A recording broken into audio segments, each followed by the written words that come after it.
sick, dude. This is actually like such a good game. What the hell? This game is sick, man.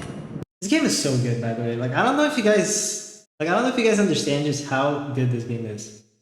Bro, this game is fucking amazing.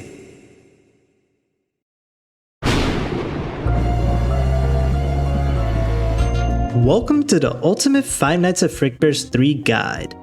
In this video, I'm gonna break down absolutely everything about the game, how each of the animatronics work, how to get all the endings, all trophies, and even how to play Minesweeper. Now, there are 47 characters in this game, and the gameplay loop isn't just the survive until 6 AM we've all been used to. So this video is gonna be a long one. I recommend you grab a drink, grab some snacks, and get ready, because it's gonna be a wild ride. I do want to keep this clear first, however. If you haven't played this game yet and you're watching this video, please go play it for yourself first. Sure, knowing everything before going in will make your life easier, but you should really go in blind for your first playthrough. Like you saw in the beginning, those were my genuine reactions as I played for the first time. This is honestly one of the best FNAF fan games ever made, so make sure to enjoy it to the fullest. But anyway, without further ado, let's begin.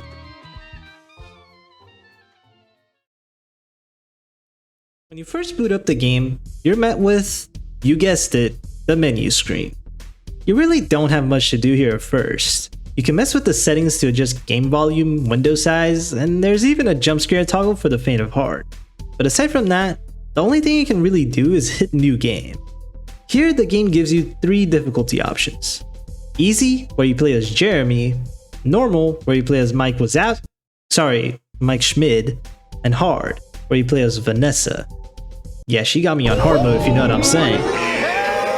Anyway, each difficulty basically adjusts the animatronics AI levels throughout the nights. Something worth noting here is that no matter which difficulty you pick, you can still achieve all the endings. So there's no need to go tryhard mode just to 100% the game. Well, if we don't count the achievements, that is. But I'll get to that at a later point in the video. As soon as you begin the game, you're immediately thrown into the first night. Like with any FNAF game, this is where you familiarize yourself with how the game works. And there is a lot to get used to. First things first, let's talk about office mechanics. In the office, you have a window, 2 doors, 2 side vents, and a fan. You can pan the camera by hovering the cursor towards which side you want to look at. There's even a TV you can watch if you're really bored. You can close the left and right doors by pressing A and D on your keyboard respectively, and to turn the fan off and on, you gotta press X. You're also given a Freddy mask and a flashlight. To put on the mask, you gotta hit the W key, and to shine the light, the Z key. It's worth noting that you can change these and many more keybinds in the menu if you're not comfortable with them. Okay, now let's get to the overwhelming section, the cameras. I know there's a lot going on, but let's focus on one thing at a time. There are 4 tabs you can go into: the camera system, the vent system, the shop, and the minigames. The camera system is where, well, you see the cameras. There are 8 cams in total, and the ones next to the office are cams 4 and 5. The next tab is the vent system. It's composed of a 3x5 grid, and the 2 entrances are on these squares. You can keep animatronics away by clicking on one of the squares, which will place a lure. You also have a heater button that serves as a panic button in case one of the animatronics are about to get in. Keep in mind that some animatronics won't be stopped by the lure and will show up in the vent entrances, to which you respond by putting on the mask. This tab might seem very confusing, especially when there's a ton of animatronics to deal with, but most of them can be dealt with by simply letting them in the office and putting on the mask. The third tab is the shop. This is one of the most crucial tabs in the game. The shop contains 12 different items you can purchase, which will give you some sort of power-up for the night. The first item is the Mimic Ball, that like in FNAF World, will mimic your last purchased item, though it is a bit more expensive to do so, 50% more expensive that is. This item is absolutely overpowered, and you'll see why very soon. The second item is the King's Prize. This one is like the Mario Kart item box. When you buy it, you have a random chance to have one of these things happen. Get 1, 5, 10, 15, 25, or 50 tokens, get plus 10%, 25% for fully restored power, summon a random character into the night, remove a random character from the night, get one of these items completely for free, get nothing, and even win Funtime Chica. Bad luck? I don't feel so unlucky right now. Oh shit! The next item is the rewind clock. All it does is rewind the night 1 hour. Yeah, I know, it's as stupid as it sounds, but it's actually pretty useful for an achievement which I'll talk about later. The fourth item is the battery pack. When bought, it gives you 10% power. This item is just good. There's not that much to say about it. You get 3 of these so you can recharge a total of 30% power for just 30 tokens. Sounds like a good investment to me. The fifth item is the snow cone. Yes, that boss from FNAF World. If you've played the game, you know. Hey, we're gaming. Snowball. What is that damage? Bro! Again? Chill! This one makes it so the office is always at the lowest temperature for an entire hour. This item is especially nice if you need to use the heater in the vent system, since with this on, pushing animatronics back costs literally nothing. It's also good for just saving power overall, because turning on the fan adds 1 notch of power usage. The sixth item is literally what buying Bitcoin in 2009 feels like. The golden cupcake can be purchased for 15 tokens, and you can then resell it to get those tokens back. However, every 10 seconds, the value of this item goes up by 1. This means that after 2.5 minutes, you're reselling the golden cupcake for double its original price. So I highly recommend buying this as soon as possible so you can get the best value out of it later on. The next 2 items are the AR mask and the laser doors. I'm bundling these 2 together because the mechanic is the same. The AR mask basically acts as if you have the mask on for an hour. The laser doors, you guessed it, closes both doors for an hour too. I know it seems like I'm rushing these, but they're genuinely S tier items. Actually, that gives me an idea. I'll make a tier list on all the items when I finish explaining them in the last tab. The 9th item is the bear trap. When bought, it blocks the next animatronic that tries to jump scare you, essentially giving you a second chance. The 10th item is the death coin. If you're familiar with Ultimate Custom Night, it's the exact same mechanic. You can choose one character to completely remove them from the night, and this could be literally anybody. There are no restrictions unlike UCN. The second to last item is probably the most goated of all, the distortion clock. Remember how the rewind clock rewinds an hour? Yeah, this one's the opposite, advancing the night 1 hour instead. At first this item sounds nice, but nothing crazy, until you realize you get 2 of these per night. And to answer your question early, yes, the mimic ball can mimic the distortion clock, meaning that you can straight up skip 3 hours of the night. Insane, right? And finally, the last item in the shop, the jar of pickles. It costs a measly 300 tokens, and you get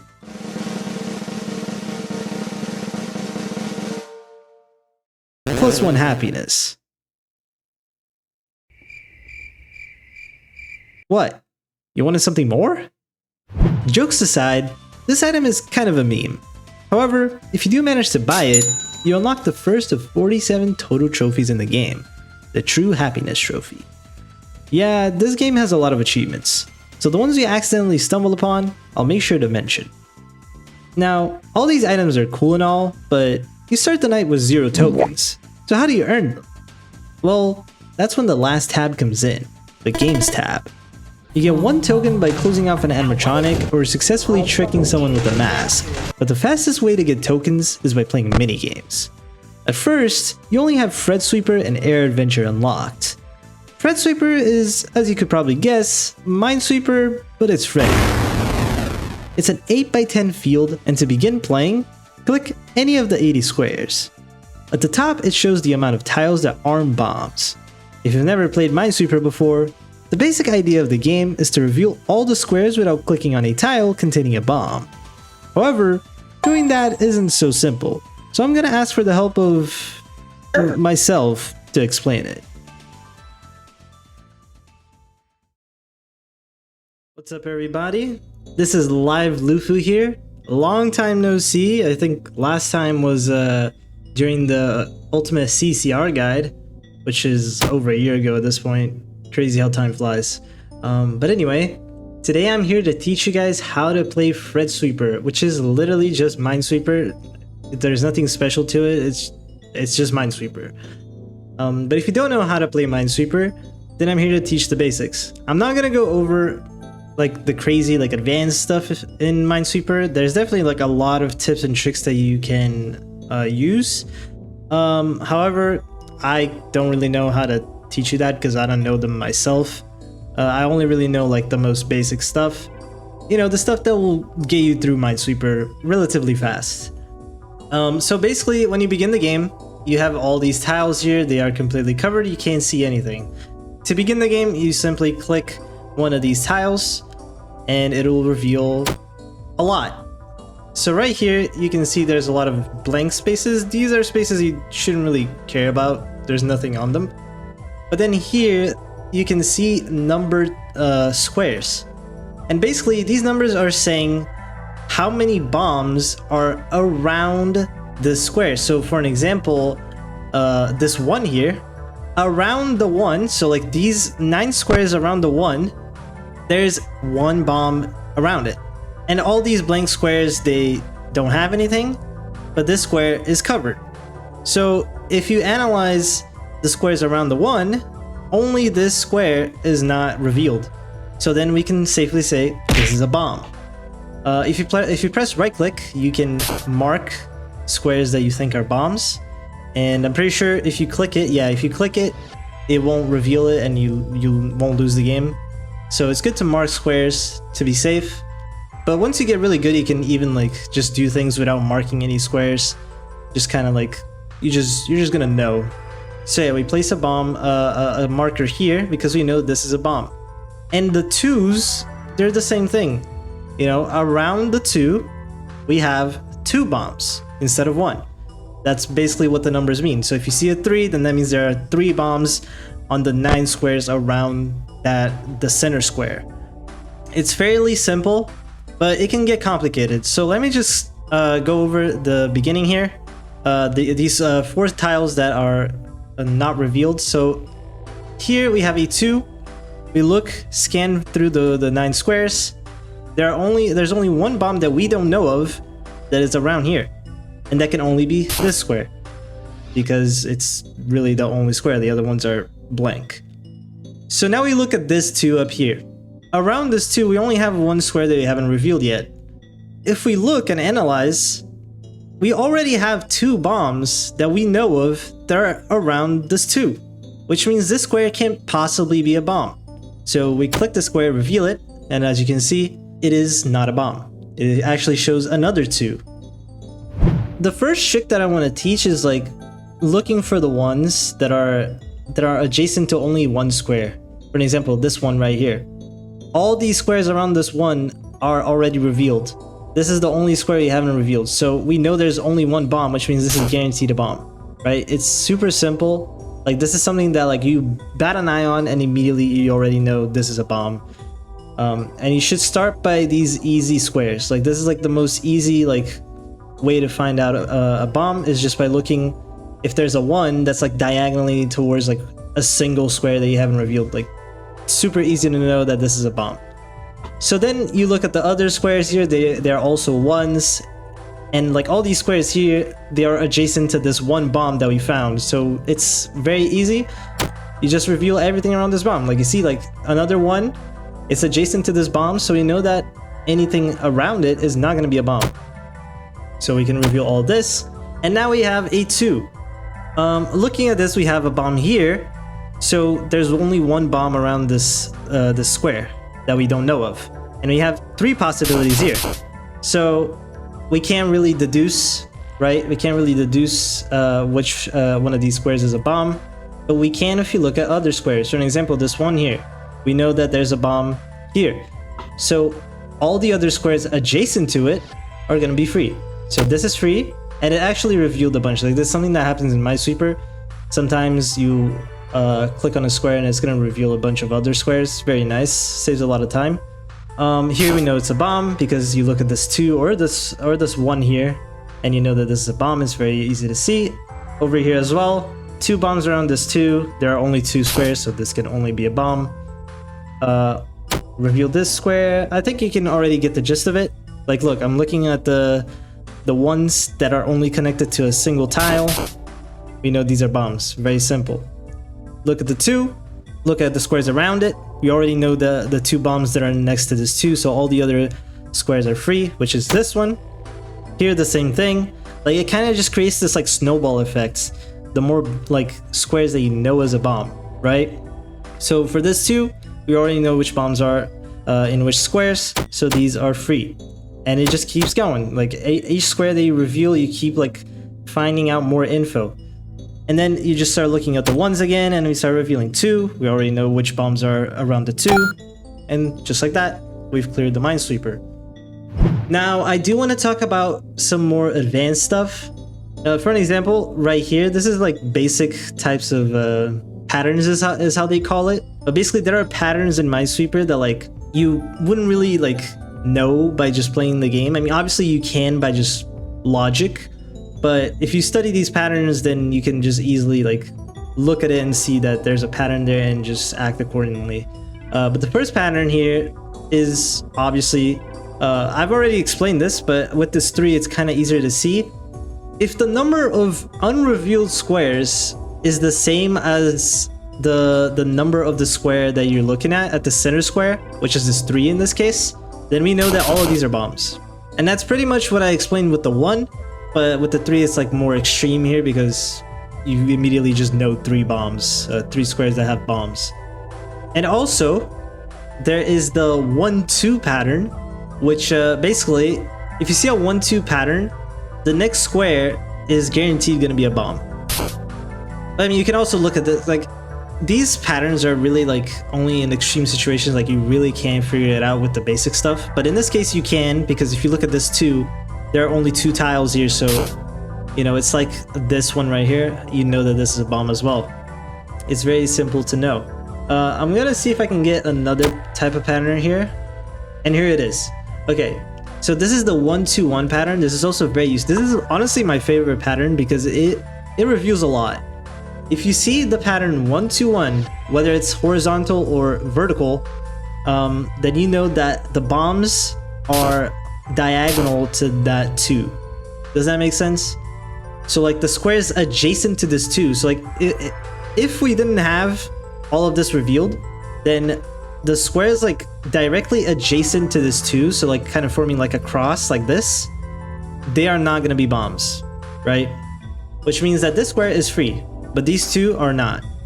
And the reason why this is so good is because when you open this, you see this is a 2, and we already know which of the squares are the 2 bombs. So we know that all of this is free. All of this is free, and then we get a 1, and we know all of this is free. Like it reveals a lot. It's very useful. So I'm also gonna try to find one more pattern here, which is this one right here. Okay, this is the 1-2-2-1 pattern. This is also a really nice pattern to find because it also reveals a lot of information. The 1-2-2-1 pattern basically is like the opposite of the 1-2-1 pattern, where the bombs are actually adjacent. Wait, no, sorry, I'm tripping. The 1-2-1 pattern is still the opposite. I'm not wrong on that, but basically the bombs are actually adjacent to the 2s. So in this case, instead of the bomb being like something like this, it's actually here. And for this 2, it's the same. The bomb is directly adjacent to the 2. So now we know that these 2 are bombs, so we can just start clearing out everything around those squares. And then here you can just apply like the basic stuff. Because like I said, if you can't get away with just the basic like logic of Minesweeper, then you can use these patterns to help you out. But most of the times you can just use basic knowledge and you'll be fine. Now I do want to see if we can get a pattern that is very annoying, and that's the completely RNG pattern. Alright, so this right here, this is the 50-50 that I was talking about. This situation here is unavoidable. Like basically, sometimes you'll run into this and you're just gonna have to guess. Because here, analyzing these squares that are adjacent to the ones we haven't revealed yet, none of these give a clear answer as to where which one of these squares is gonna be free. There's nothing you can do. Like if you look at this 2, we know there's a bomb here. So the second bomb can only be on one of these squares. It's a 50-50. You look at the 3, same thing. 2 bombs, the last one can only be on one of these squares. Look at this 2, same thing, right? The 1, same thing. So here, you pretty much just pray. There's nothing you can really do. Like you can reveal a square here, reveal the square here. And no matter what you do, just pray, right? Don't really think too much. Don't sit too much on the screen and be like, which square do I click? Just go for something. If you fail, then just go again. So for an example, I'm going to click here. This might be a bomb.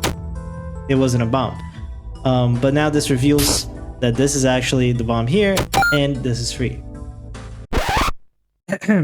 Editing Luffuu here. That pattern is actually not RNG, but the only reason why... Okay, so the situation itself is RNG. However, we can use the remaining number of tiles to figure this out. So if you get that situation, then leave it for last, and the remaining number of like free tiles will tell you which square is the bomb. So if we go back and look at the tiles remaining, we can see there's 3 tiles remaining, which means there's actually only 1 bomb because we have 4 unrevealed squares. So you just have to use a little bit of logic here and just see which one of these squares would satisfy all of the numbers that we have remaining, like these 4 numbers, the 1, 2, the 3, and the 2. Which one of these squares would satisfy all of those requirements? And in this case, the bomb is where, you know, you saw it, and that's the correct placement. So like if we were to say like something like 2 remaining tiles, then that square would actually be the free one. So yeah, it's not actually RNG, but there are actual RNG situations that you'll find yourself in, like this one. And for that one, I mean, just flip a coin. I don't know. And the reason why I'm explaining Minesweeper so in depth is because this game actually awards you with 30 tokens if you complete it, and it's really fast to complete. Like I said, like I can complete it in 6 seconds sometimes. Usually like my average is like 6-10 seconds. But basically, you can get 30 coins by completing this minigame, and you can do it really fast if you're good. So I highly recommend that you guys practice this minigame a lot. Try to get really good, recognize patterns, and just get fast. But don't go too fast because, like I said, failing is worse than just going a little bit slower, losing a few seconds. Because 30 tokens is a lot. Like the rewind, or not the rewind, but the fast forward, like 1 hour clock thingy, it costs 35, right? It costs 35, so with one Minesweeper game that takes about 10 seconds, you have 30 of 35 coins, just like that. But also, one Minesweeper game awards you with both of the golden cupcakes that you can buy from the shop immediately. So you can literally, like at the start of the night, complete a Minesweeper, buy both golden cupcakes, and just hold them for however long you need to get the juicy bonus that the golden cupcakes give. That's basically it. You know, again, there's a lot more to Minesweeper than I'm teaching you guys. So if you want, you can go and search Minesweeper patterns. I'm probably going to leave the link in the description for like a website that I used with like a bunch of Minesweeper patterns. And you guys can go study that if you want to become even more goated at Minesweeper and start clearing these in like 3 seconds. I don't know how fast you can really go. I haven't really looked. But this minigame is really good. You get a lot of tokens from this. So yeah. That's about it. Let's go back to the video. Shout out Live Luffuu once again, always coming in clutch when needed. So yeah, that's Fredsweeper. Like I just said, or Live Luffuu just said, this minigame awards 30 tokens when completed. And I'll just say it here, it's hands down the best minigame if you want to farm tokens really fast. But only if you have the skill to complete it at a decent pace. The second minigame is Air Adventure. Compared to Fredsweeper, it's a load of shit. This game is basically Flappy Bird. You play as Balloon Boy and click to jump. The goal is to go through the openings between the clouds without touching anything. Each gap you get through awards you with 1 token and 1 score point. After every 10 score points, the amount of tokens you get per point doubles.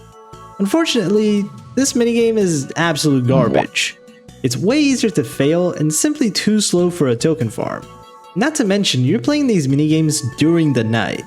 You can pause the minigame with space, but to get your bearings back when you start playing again, it's rough. That sums up all the items and minigames, so now let's make a shop tier list. I'll separate this in 4 tiers.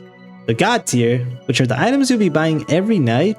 The Good tier, where the items that are always nice to purchase will go. The Mad tier, which are the items that could have a purpose but are mostly going to be ignored. And the Pickles tier. I mean, it's pickles. There's not much else to say. So let's go from the bottom up. In the Mad tier, I'd put the King's Prize and the Rewind Clock. The King's Prize obviously could give you some really nice rewards, but it's quite literally... Let's go gambling! Aw, dang it!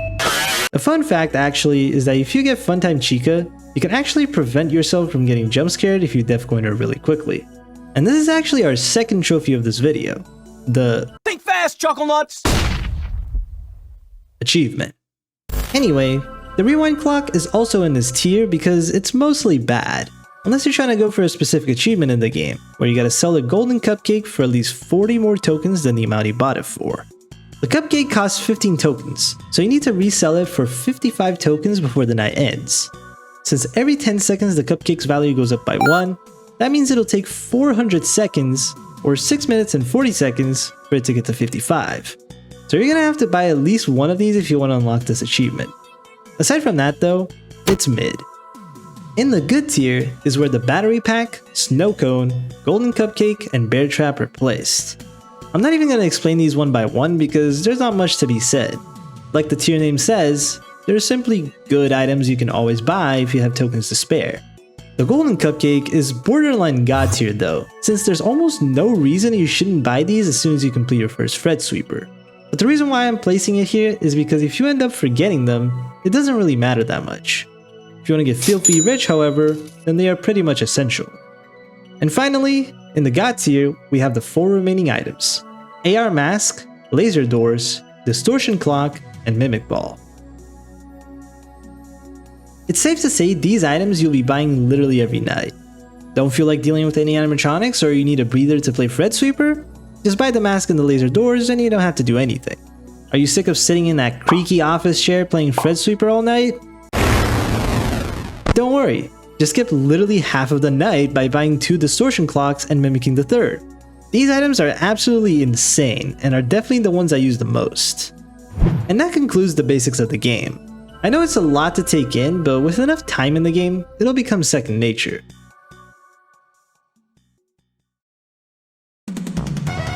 Night 1 features 5 animatronics: Freddy, Bonnie, Chica, Foxy, and the Puppet.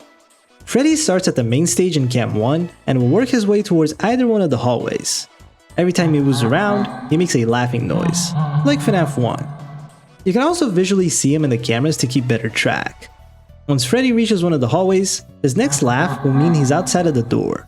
When this happens, you must shut that door until you hear a bonk sound, resetting him back to the stage.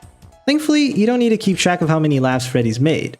The danger laugh, which is when he's about to jump scare you, is significantly louder than the rest, and it also pans towards the side he's coming from.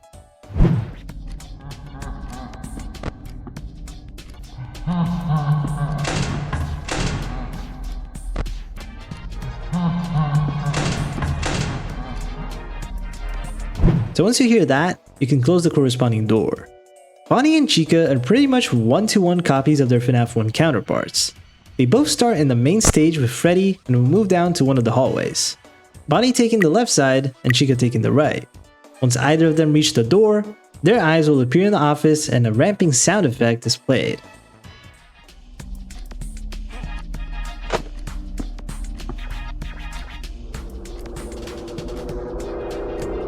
When this happens, you have a small amount of time to react and close the corresponding door.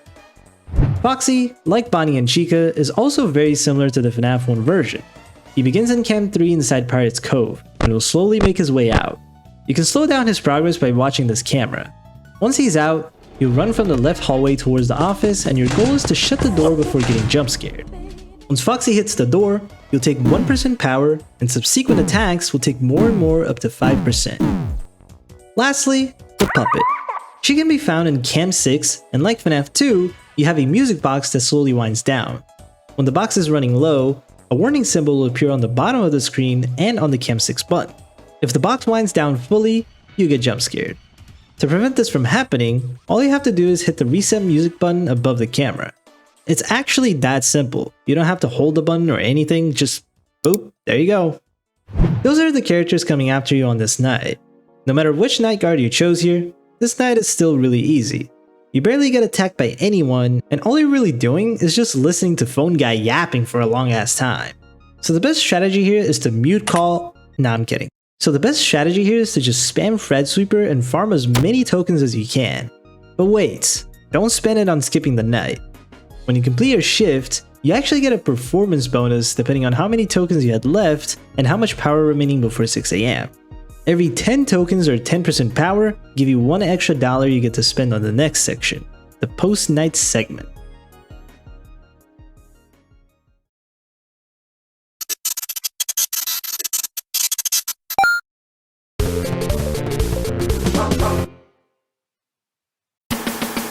Yup, this game isn't just 5 nights stuck in an office playing Minesweeper.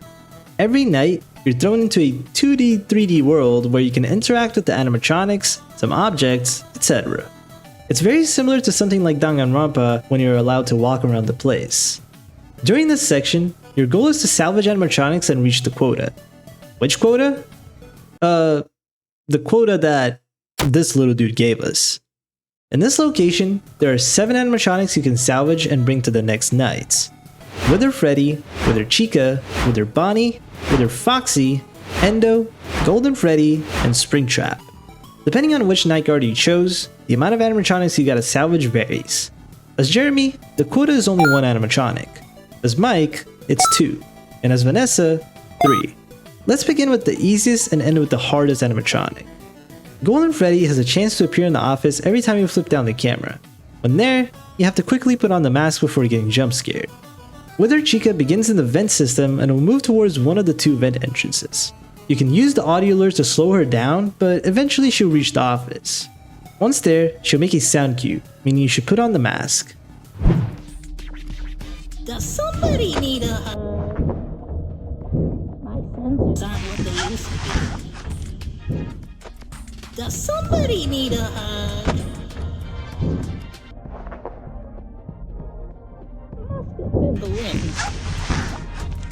Wither Bonnie is the same as in FNAF 2.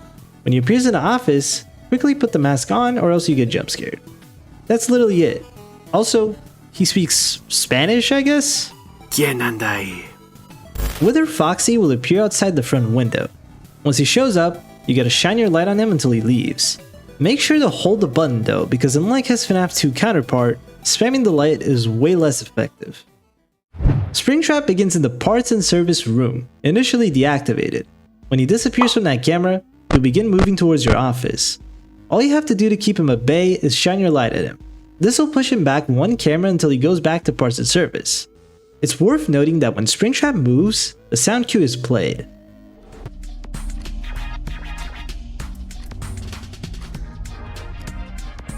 If Springtrap manages to reach Cam 4, you have one last chance to push him away before getting jump scared. Now, I do want to go over this character in more depth because he has some interesting hidden mechanics. The first one is that Springtrap can actually be cam stalled. While you're actively watching his cam, his movement timer is paused until he switch tabs or switch to a different camera. This even works when he's in cam 8, but it's kinda weird. The first time he's in cam 8, you can't stall him, but after pushing him back, now you're able to cam stall in cam 8. Yeah, it's a little weird. I don't know why they made it that way. The second mechanic is that once he moves from cam 4, if your left door is closed, he won't jump scare you until that door is opened. Now, you can't push him back and you'll stay there forever, but if you need to buy a little bit of time to end the night, this mechanic may save your life. Endo, like Wither Foxy, also appears outside the window. However, he's the complete opposite of that character. If you shine the light on when he's there, he will jump scare you. The reason why I'm mentioning him second to last is because it's not just shining the light at him. It's literally shining the light at all. Whether you're in the office, in cams, doesn't matter. He will end your run. On his own, he isn't a threat, but I've only mentioned 11 out of 47 characters so far, and 2 of them require the use of the flashlight. Eventually, he'll become way more of an issue. Now for the hardest character from Location 1, Wither Freddy. Oh, my bones. I can live with I forgot. it. Wasn't meant. Bro, this guy sucks. I actually hate him. It always ends the same. I just pressed the fucking button too. Oh my god, dude. This character is so ass. Like, genuinely, like... Oh, I forgot again! Party. Oh my fucking god. Why? Why? Like, why is this character just permanently going left and right? This fucking loser, bro. He begins outside your window as soon as you begin the night, and will keep walking across either side of the office. When Wither Freddy gets out of your view, you must shut the door corresponding to the side he left at. This doesn't sound so bad at first, but trust me, this is one of the most annoying characters in this game. Unlike most animatronics, he is a constant threat. When you close him off on one side, he'll immediately start moving towards the other side. But the biggest issue is that in this game, you're spending most of your time in camps. So the only way to know when he's about to attack is by listening to his footsteps.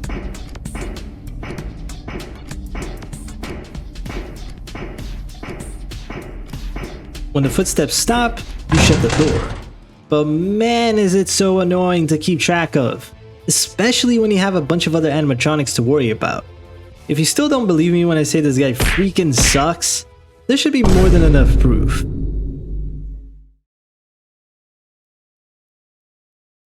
That wraps up all the animatronics from Location 1. Going back to the pizzeria itself, there's one more core mechanic I gotta go over: upgrades. In this and all the other locations, you'll encounter Upgrade Cadet. Come get your upgrades here. Here you can buy permanent upgrades to help you beat the main knights. This is also where all the money you've been gathering comes into play. Other than the performance bonus, salvaging animatronics also gives you money and you get to spend it right here with Upgrade Cadet. There are 42 upgrades you can purchase across the entire game. And the Epstein files. Nah, I'm kidding, these are the Talbert's files, and buying it leads to an ending which I'll go over later. Before I explain these upgrades, I just want to make clear that the base level of all the upgrades are available at any point in the game, though higher tiers of an upgrade require you to purchase the previous tier before being able to obtain them. Let's begin with Early Investment. This upgrade gives you 5 extra tokens at the start of the night, 10 at level 2 and 30 at level 3. Once you buy level 3, you can upgrade it to Tasty Investment, which replaces the previous tier and gives you a golden cupcake instead. To be honest, I'd say that's more of a downgrade than anything, so just stop at level 3. Felix's loan lets you go into token debt up to 15 tokens. However, if you end the night in debt, you'll get jump scared by Felix himself. Tier 2 allows up to 30 tokens, and Tier 3, you can go into unlimited debt. This upgrade seems kinda meme, but Tier 2 is actually useful if you want to get an instant death coin. You just gotta make sure to farm those tokens back before the night ends. Backdoor trading adds 1 extra animatronic to every salvage location, though these animatronics are from a different pool of characters, the guest characters. There are 7 secret animatronics you can only encounter through this upgrade: Coffee, Anim Dude, Chipper, Sparky, Candy, Popgoes, and Rodney. Coffee appears randomly once per night. When he spawns, you must play a game of Pong against this bunny for 30 seconds. If you let the ball get past you, you'll instantly power out. Anim Dude is a funny one. Once per night, a minigame will appear on your screen, and it's none other than the FNAF 3 troll game Scott released back in 2015. Though you only play a few levels. You get 10 lives to get through this minigame, and if you fail, you get jump scared. Chipper is one of the most simple animatronics in this game. Basically, he adds lumber to the shop, and it costs from 11 to 30 tokens. Your goal is to buy this item before 6 AM, otherwise you'll get killed. The 4th guest character is Sparky. When he spawns, you hear a bark sound, and to ward him off, you must search for the camera where the bark is loudest and hit the controlled shock button.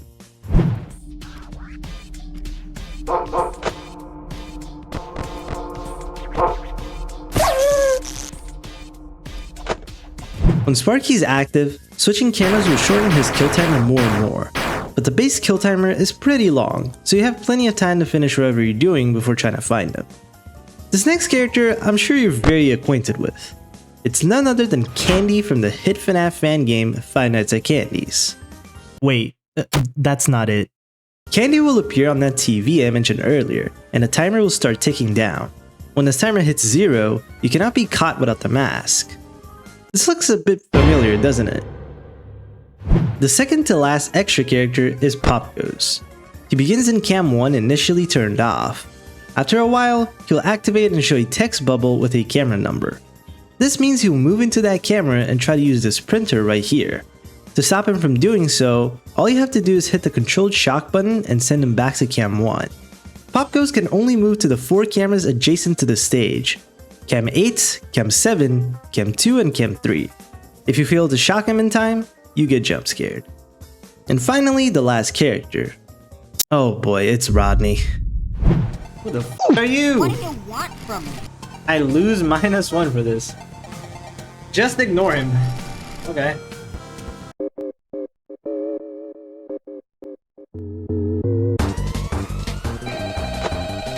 Hey, smart move. Sure is a good thing you don't have to listen to someone talk all night now, huh? Oh hell no. I don't know about you, but I could go for some alcohol, simulated gambling, animated blood, and comic mischief right about now. You need to shut the f up and get out of the way! Yeah, don't count on beating 40-20 with this gameplay, pal. Get out of the way, you f***ing fat bird, bro! Alright, here's a I really totally cool forgot the challenge to value try. of this. Beat the night with the audio muted, your monitor off, and the computer unplugged. Yo, this guy is just my comment section, man! Yeah, Rodney doesn't do anything, really. He's just there to be annoying. Anyway, we were talking about upgrades, right? The mini multiplier makes all minigames give 25% more tokens than usual, 50% at level 2, and a whopping 100% at level 3. That's 60 tokens for one Fredsweeper, by the way. Definitely one of the best upgrades to get. Up next is Bear Change. This one increases the amount of tokens you get per blocked animatronic. The first level gives a 1.5x increase. And I know what you're thinking, but if you get 1 token per block normally, how would that change anything? Do you get 1.5 tokens? Yes. Internally, you do get 1.5 token, which is why here you see me getting 1 token at first, then 2 for the next block. The second level gives a 2 times increase, so every block awards 2 tokens. Honestly, this is a very underrated upgrade in my opinion. On harder nights, you're blocking doors and putting on the mask every 5 seconds. With this upgrade maxed out, it can lead to a lot of free tokens. Next up, the Retina Burner. This one is, in my opinion, one of the worst upgrades in the game. What it does is increase the radius and strength of the flashlight. Which, sure, it can help get rid of some animatronics faster, but the base flashlight does enough of a good job already, so don't spend your money on this unless you have some to spare. The next upgrade is All Ears. One bot, you can now hear clearly through the mask. Before, sounds would be muffled, making it harder to hear all the sound cues. Hello? Bye-bye. After buying All Ears, you unlock the Cool Glasses. The idea of this upgrade is to let you see better with the mask on. It has some uses, I guess, but the best one is definitely this. Now what is that high spot? Get away from me! Thanks, Freddy.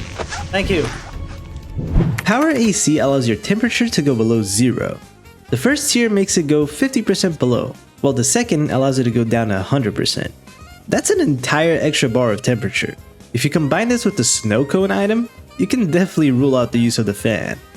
And speaking of fans, the next upgrade is the Super Fan. One of my favorites. Super Fan does exactly what you'd expect. It makes the fan super. Tier 1 makes the fan cool down the office 50% faster, and Tier 2 twice as fast. It's a crazy good upgrade. Our 9th upgrade, yeah, you thought I haven't been keeping count, huh? Is the Spawn Killer. This one's fairly simple. It just gives you a death coin at the start of the night. So if you got any annoying animatronics you don't want to deal with, this upgrade allows you to just get rid of them as soon as the night begins. And you still keep the death coin in the shop, by the way. The only downside is that it's one of the most expensive upgrades, if not the most expensive. I haven't really checked, but it's one of the most expensive upgrades in the game. Alright, let me speed this up so the video doesn't end up being 10 hours long. Overcharge gives you additional power in the night. Tier 1 gives 10%, Tier 2 25%. When you buy Tier 2, you can purchase Power Hour, which replaces Overcharge and gives you infinite power for the first hour. Head Start makes it so all the animatronics only activate 15 seconds into the night. Tier 2 increases it to 30 seconds and unlocks a Late Start. That makes it so you start at 12:30 AM. Honestly, Late Start is pretty mid. I'd stop at Tier 2. Cam Radar shows all the animatronics locations in the camera system. Level 2 shows the specific animatronic in each cam. Fuzzy Dice makes the first reroll in the upgrade shop completely free. Buying this unlocks Upgrade Commander. That makes the entire Upgrade Cadet inventory accessible from the get-go, but you can't reroll. Employee Discount makes all items in the Mendo shop cost 10% less. Upgrading to Tier 2 increases that to 25%. This is overall a good item, and it's even better with the next upgrade. The best upgrade in the game, hands down. Overstock. Oh, Overstock, my beloved. This upgrade gives 1 extra stock for every item in Mendo's shop. Yes, that includes Mimic Ball and Distortion Clock. Buying this item not only allows you to get more AR masks and laser doors, but with enough tokens, you can literally skip 4 hours of the night. If that didn't sound crazy enough, let me make it worse. Overstock has a second tier that gives another extra stock. Yes, that's 4 Distortion Clocks, 4 Death Coins, 4 laser doors, you name it. If you combine this with Employee Discount, Mini Multiplier, any upgrade that helps you get more tokens, you're essentially invincible. I would make a tier list of the upgrade items, but there's no point. This one smokes all of them. The last 3 upgrades are the game cartridges. Mangle Cartridge, Atom Dude Cartridge, and Cupcake Cartridge. These unlock 3 minigames: Mangle Tangle Mania, Scott's Slots, and Cupcake Clicker. Mangle Tangle being Snake, Scott Slots being Gambling, and Cupcake Clicker, Cookie Clicker. Cupcake Clicker is decent and Scott Slots can be really good if you're lucky. Mangle Tangle, on the other hand, is horrendous. It's slow and the controls are terrible. All of these minigames get mocked by Fredsweeper anyway, but I still recommend buying them since it leads to a trophy later on. That concludes all the upgrades in Upgrade Cadet's shop. After reaching the quota and buying all the upgrades you want, head back to the Little Bear to begin Night 2.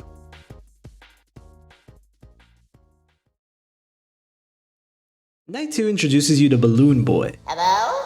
He starts in the vent system and will make his way towards either one of the vent entrances.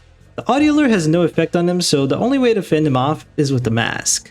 If Balloon Boy gets in, he'll deactivate your flashlight until he disappears. A quick fun fact is that there's a small chance Balloon Boy jump scares you instead. Well, not so fun of a fact now that I think about it. Now, since this game doesn't have set animatronics you deal with, I'm just going to use this section to give general tips for all the nights. Generally, when you begin the night, you want to immediately start Fred sweeping. After you get your 30 tokens, you can choose to either death point somebody or play for the long run and buy 2 golden cupcakes. The best way to survive the nights is to farm tokens so you can buy 2 sets of the AR mask and laser doors, and then while they're active, farming more tokens to buy distortion clocks. Do keep in mind that if the night you're currently on is really easy, it's probably best to farm as many tokens as you can instead of buying clocks, since the more tokens you have at the end, the more performance bonus you get. One last tip I want to give is don't take animatronics just for their salvage value. This game's difficulty can spike ridiculously high if you only take the hardest animatronics. For an example, you walk up to Wither Freddy and you're like, "Oh, $23, I'll take him." Well, congratulations, now you have this menace for the rest of the game. So don't do that, seriously. Unless you're trying to unlock the character, then you can do that. But anyway, let's head to the next location.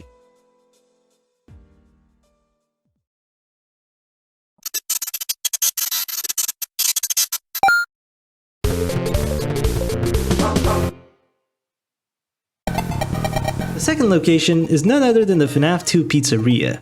Here you'll encounter 7 new animatronics to salvage: Toy Freddy, Toy Bonnie, Toy Chica, Mangle, JJ, Lefty, and RWQFS, whatever, Shadow Bonnie. Like in the first location, I'll explain them in order from easiest to hardest so you know which ones you should prioritize taking. Toy Freddy is the easiest animatronic in the game. To avoid his jump scare, you have to beat his high score in a minigame of your choice. However, his high scores are absolute trash. For example, his Fredsweeper high score, a 20 AI, is 45 seconds. Like, what are you doing? Do you have fat plastic fingers and can press the buttons or something?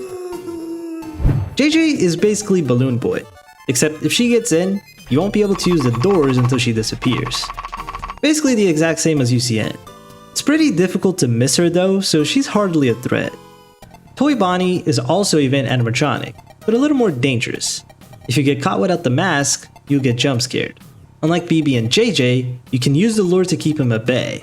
Though in my experience, the lure slows him down more than anything. Eventually he'll enter and you'll have to put on the mask. Thankfully, all these vent characters make very obvious sound cues when they reach the office, so it's not that bad to deal with. Mangle has a pretty unique mechanic.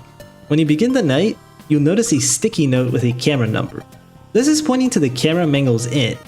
Going into that camera isn't immediately lethal, but if you stay for too long, you'll get jump scared. Mangle will switch cams every flip down, so always check the note on the window.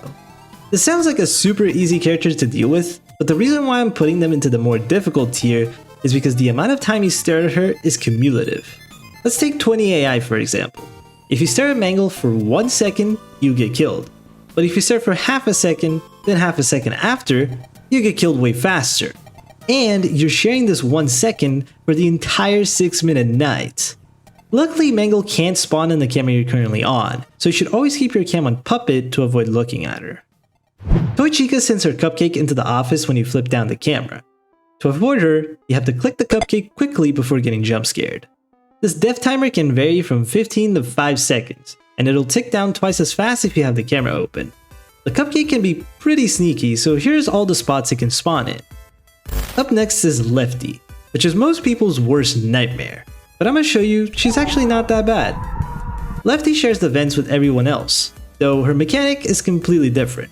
Instead of the audio lure luring, it pushes Lefty away. The reason why everyone hates Lefty is because if they reach your vent entrance, it's game over. You can't put the mask on to get rid of them. Luckily, there's a strategy that completely nullifies this character and is called Lefty trapping. Since the lure actually wards her away, if Lefty is in one of those 4 squares, you can place the lure on the vent entrance corresponding to the side she's at. And just like that, Lefty is completely trapped. She'll keep moving up and down forever. The only downside of this strat is that since the lure is exactly on the entrance, the other vent characters will appear more frequently, but it's still very much worth it to use it. And now for the last and hardest character of the second location, Shadow Bonnie. This character is insufferable. Basically, they'll slowly materialize in the office and will jump scare you eventually. To stop this, you have to shine your light on them, undoing their progress. They appear even quicker the hotter the office is. At lower AI levels, Shadow Bonnie is mostly chill, but the higher the AI, this character gets exponentially more annoying. You have to constantly flip down the camera to keep them away, and if you had previously brought Endo to the building, yeah, you're gonna have a bad time.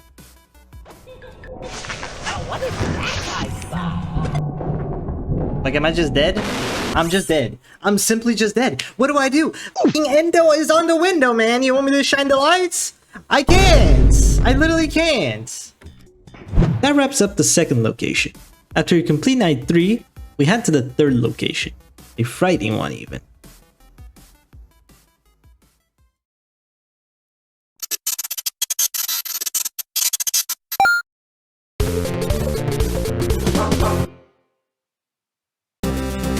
Yep, we're now in the FNAF 3 location.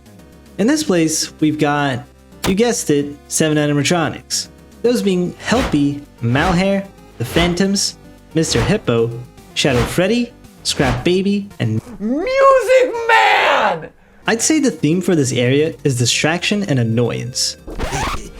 Because out of all the 7, only one of them can kill you. Malhair limits the amount of camera flips you can make. This varies from 35 to 25 flips depending on the AI. If you use up all flips, You won't immediately die, but you'll be unable to enter cams again, essentially meaning game over to Puppet. Music Man's purpose is to mess with you by playing fake audio cues. These are all sounds he can play.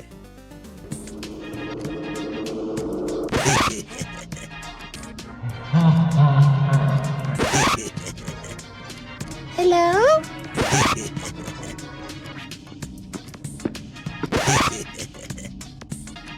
Hi.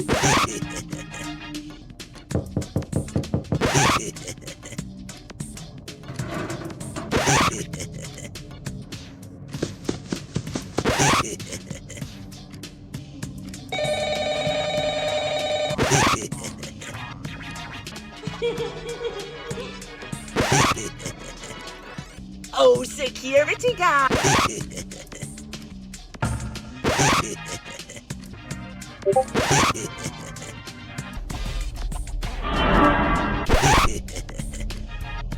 Helpy does exactly the opposite of what his name implies.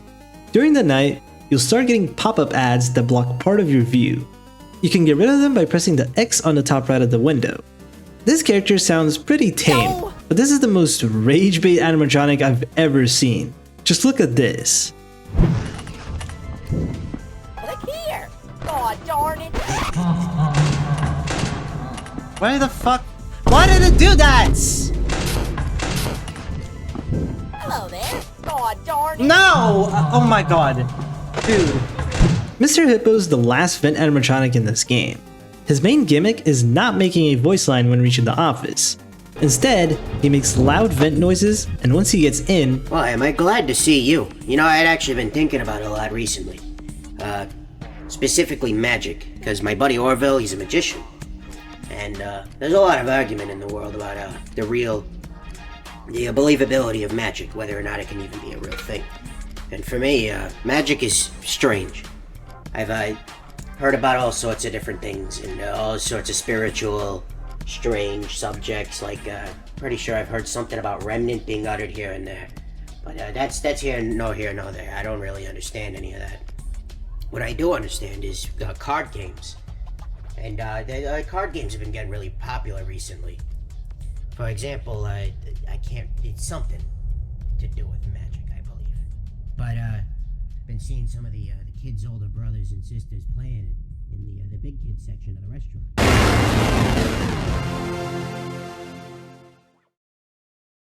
Up next is Scrap Baby. She'll appear in Cam 8s after a certain amount of time and start draining your power. When she spawns, the sound cue is played.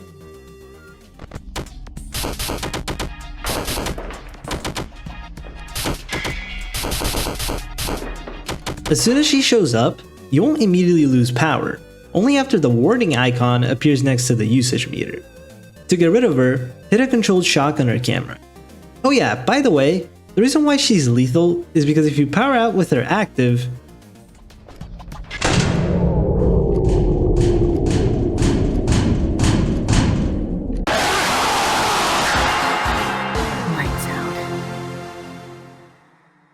the Phantoms are basically Phantom BB from FNAF 3. There are 6 different Phantoms you can encounter, but they all do the same thing. So choose a random camera to be in, and when you switch to that cam, they'll start building up. If you let this happen all the way, you get jump scared. Not in a game over way though, but they will raise your temperature by 25%. And finally, Shadow Freddy, who only appears once in the night, but when he does, he makes your life hell. When Shadow Freddy spawns, the entire office and cameras will go dark, forcing you to use the flashlight to be able to see anything. This can last up to a minute depending on the AI, so if you have any of these characters on, prepare to have a terrible time. So those are the Location 3 animatronics. There's not much else to be said. Make sure to buy your upgrades, and let's go to Location 4.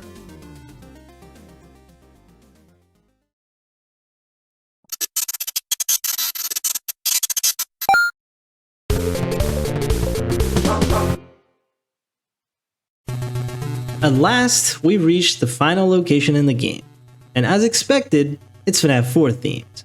Our threats here are Plush Trap, Nightmare Fredbear, Dreadbear, Nightmare Jan, Nightmare Balloon Boy, Twisted Wolf, and Molten Freddy.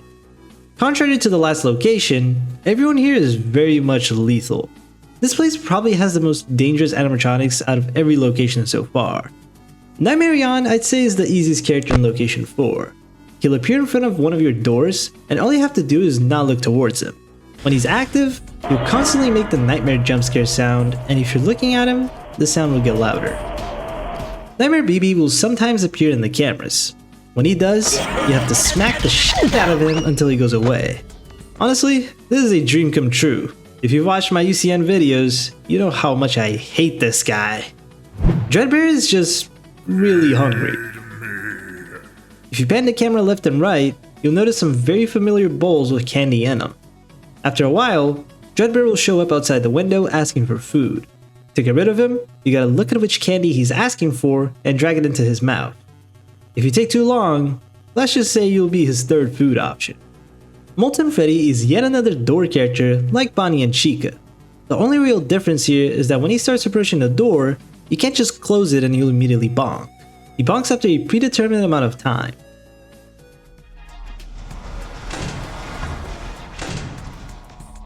Now for the actually difficult characters. Nightmare Fredbear basically puts on a limit on how high your temperature can be. Once your temperature reaches a certain threshold, his teeth will begin clamping down. To make him go away, you have to turn on the fan, and, this is very important, the temperature is below that threshold. So what is this threshold even? It varies with AI, but at 20 AI, it's 5 bars. I do not recommend taking this guy under any circumstance. If you don't have any super fan upgrades, you basically have to babysit the temperature meter and make sure it never goes above 6. Otherwise, even if you turn on the fan, you'll still get killed. Oh yeah, I didn't even mention that the teeth can still come down even while you're in camps, so you can just get sniped out of nowhere. Twisted Wolf is rage bait if it was a FNAF character. When you flip down the camera, there's a chance he'll appear. To fend him off, you have to click on this tiny disc that spawns in random spots on his body. This sounds fine at first, but there's 2 big issues. The first one being, the hitbox for this is absolutely broken and stupid. You understand this, the card games. What is wrong with you? What is wrong with you? The second reason, it gets blocked by so many things. If you get a Helpy ad over it, GG. If you get Dreadbear's candy bubble over it, GG. Hell, if you get Music Man at the perfect time, GG. This character is definitely one of the hardest ones, and it's funny because it's not even himself that's the issue. It's him combined with everyone else. If you have a chill roster though, he isn't much trouble. Though he doesn't give you that much money, so take him if you want to. And now for hands down the hardest character of Location 4, Plush Trap. This little guy is disgustingly annoying to deal with. Every time you flip down the camera, he'll appear on the window and move towards one of the 2 doors. Where he goes to is where you have to shine your light to get rid of him. Now, obviously on his own it doesn't sound that bad, but if you're flipping down the camera, there's probably a different reason for it.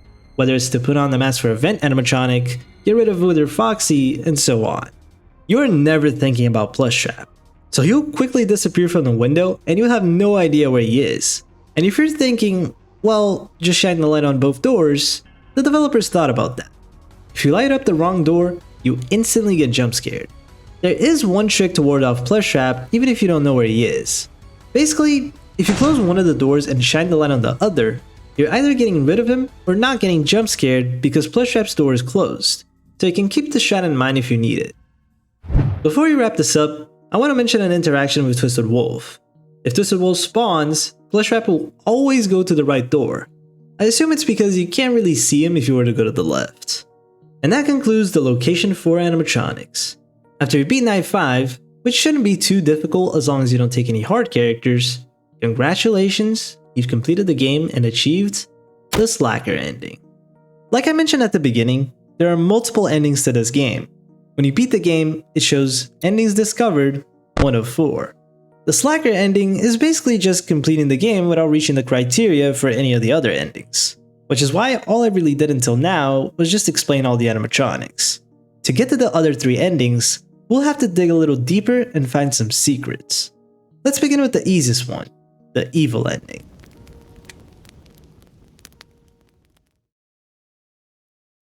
The criteria for the evil ending is actually very obvious.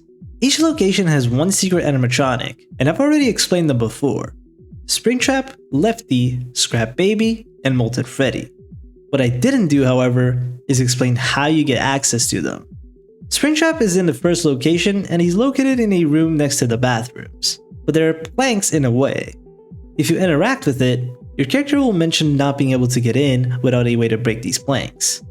If you head to the opposite side of the hallway, there's an employee memo mentioning a hatchet that was put away because it was not safe for children. This hatchet is located right behind Endo in the parts and service room. To get it, you have to crouch under the shell. Now, just head back to the planks and use the hatchet on it, and voila! Springtrap obtained. By the way, these secret animatronics don't count for the actual quota, so you still have to salvage up to 3 others before you can leave. Lefty is located behind a locked door next to the woman's bathroom. If you interact with it, your player mentions that someone might have the key, and that someone is none other than Balloon Boy. Hello? When you talk to Balloon Boy after interacting with the door, he'll give you a quiz before handing the key over. You have to get 3 questions correct to complete this quiz, and there are a bunch of possible questions. I'll leave a doc with all the questions and their answers in the description, so you can cheat your test. With the key, go back to the door and salvage Lefty. In the third location, salvaging the secret animatronic gets a bit more complicated. In the office, there's a secret keypad you can input a password in, just like in the original game. The code consists of 6 digits, and the clues for it are scattered all around the building. The first clue is right outside the entrance inside the Chica head. It says, the first 3 numbers are all odd, the last 3 numbers are all even. The second clue is on the Freddy head next to the office. This one says, every number in the password is unique. There's no 1, 6, or 7. God damn it. The third clue is on the Foxy head just behind Music Man. It says, the 5 comes last in a password. Or third? Honestly, I forgot. And the fourth one is just beside it on the bodysuit. This one says, the 4 comes after a number smaller than it and before a number larger than it. So let's analyze these clues to form the password. The first 3 numbers are all odd and the last 3 are all even. Okay, every number in the password is unique, so no repeats. No 1, 6, or 7, which leaves only 3, 5, and 9 for the odd numbers, and 2, 4, and 8 for the even ones. The 5 comes last in a password, or third? Well, we know it's the third number because then the first clue wouldn't make sense. So 5 is in the third spot, guaranteed. The 4 comes after a number smaller than it and before a number larger than it. Since we only have 2, 4, and 8, then the 4 would be in between 2 and 8. Alright, that leaves only the 3 and the 9. Well, it could only be 395248 or 935248. If we test 935, okay, didn't work. That leaves 395248. There we go, puzzle solved. Fun fact, this is the exact same code of the FNAF 3 minigame Easter egg. So you could have solved this by just playing the original game. Pretty neat, right? Anyway, inputting the code opens up a door right outside the office, and that's where Scrap Baby is. For the last location, you might have already figured it out on your first playthrough. In one of the rooms on the second floor, there's a very peculiar box sitting on a desk. If you try to interact with it, it'll ask for a code. And right next to this box is a paper saying, the password is the name of my favorite child. Well, we're in William's house, so definitely not the crying child. I mean, we've seen what happened to him.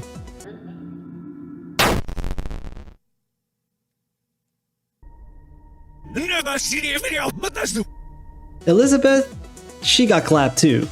Michael Afton, probably not. But there is one thing William is really attached to. Way too attached even. Spring Bonnie. If you type in Spring Bonnie, the box will open, revealing Molten Freddy. Now, all you have to do is complete the 5th night again, which shouldn't be too difficult. Death Queen Springtrap, Trapped Lefty, Scrap Baby is free, and Molten Freddy is just an extra door character. After you beat the night, you get a cutscene with Vanny again, and she'll invite you to a date tomorrow night. Oh, a date with Vanny? Let's go! Oh, come on! No good deed goes unpunished. So you're Jeremy. You know the girl wouldn't shut up about you. I was sure the stranglehold I had on her mind was absolute, but somehow, Whenever she talked about you, I could feel it loosening. Well, I certainly could have done without the incessant flirting, but I must thank you both. You two have played your parts incredibly. Really, I mean it. That old suit was rather limiting as much as it meant to me. But now, I've become something far greater, far beyond anything the rest ever were. And with this body, I will reshape this world into my own, deliver retribution onto its wretched populace. Oh, don't give me that sour face. You don't have a thing to worry about. After all, you won't be here to see it. Nothing more fitting for an ending all about salvaging to be fighting against a dude named Salvage, who's an amalgamation of all the dangerous salvages you've been taking until now. Night 6 is a boss fight. Here you'll have to fend off against all 5 of Salvage's phases, and each phase, he'll introduce some of the characters you took during that run until the last phase, where you have to deal with both the boss and all the animatronics. During the first phase, you'll add all the characters from the first night, and will only have one attack. You'll make a static sound, and briefly after, attack one of your doors. To prevent getting jump scared, you have to not only close that door, but mash the door button multiple times to push him away. Oh! You hear that? Is that him? That's funny. Each time you do this, Salvage will lose a bit of health. He begins in cam 1 and goes down 1 camera at a time until reaching the door. Every time he moves, you can hear a sound cue.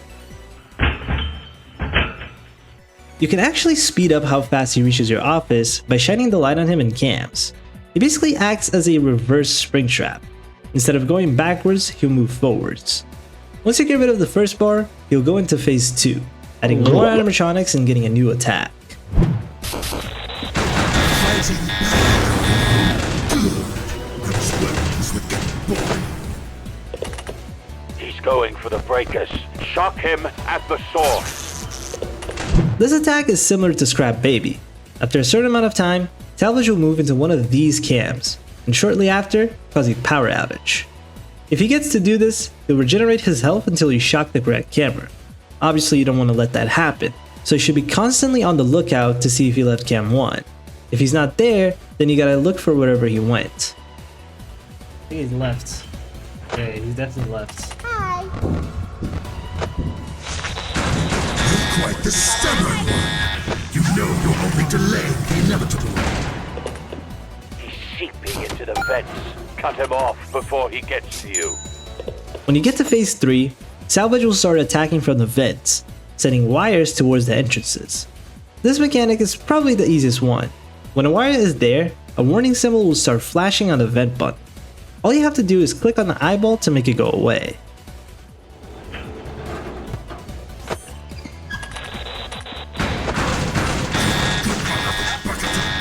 Make yourself useful or I'll slash you to scrap metal. He's breached your office. Grab those wires and launch them out. Phase 4 is where things get chaotic. Almost everybody from your roster is active, and there will be wires in the office trying to kill you. When they appear, you have to pull them down and make them disappear. Leaving one of them inside for too long will result in a jump scare. So now you have 4 different attacks to deal with: doors, power outages, vents, and the wires in the office. The best way to keep everything in check is to just stay in the office and periodically check cams to see where Salvage is. I recommend playing some minigames so you can buy the bear trap power-up, in case you mess up something. Don't buy the laser doors because that will stop Salvage from attacking from them, which sounds good at first, but then you can't damage him aside from controlled shocks, and that doesn't do much damage. I do not This body cannot be killed. Seems he's used up all his tricks. Hold out just a bit longer. Look. I'm almost there. Pause! Now it's time to hold out. During the last phase, Salvage will go crazy mode and start attacking really often. Any items you had before will be taken away, and he will only do door attacks and office wires. The best strat for this section is to just sit in the office and survive. Just don't forget about the animatronics you picked. If any of them require cams, you still have to deal with them. Just keep surviving and dealing damage, and eventually he'll run out of HP. Come on, attack me. You Oh! must think you have me on the ropes, do you? Well, little do you know, I've one more trick up my sleeve.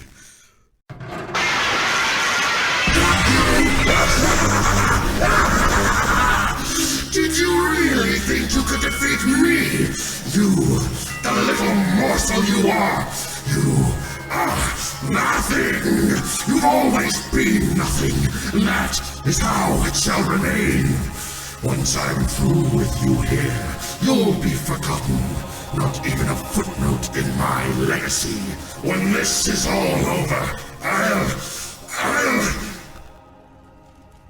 I need to turn on my fan. Is it hot in here? I gotta turn on my fan. Oh shit. I'm sorry I had to do this. But if you play with fire, you're going to get burned. And that's the salvage boss fight. It can get pretty difficult depending on who you salvage during the first 5 nights, which is why I will keep reminding you, don't take too many of the hard animatronics.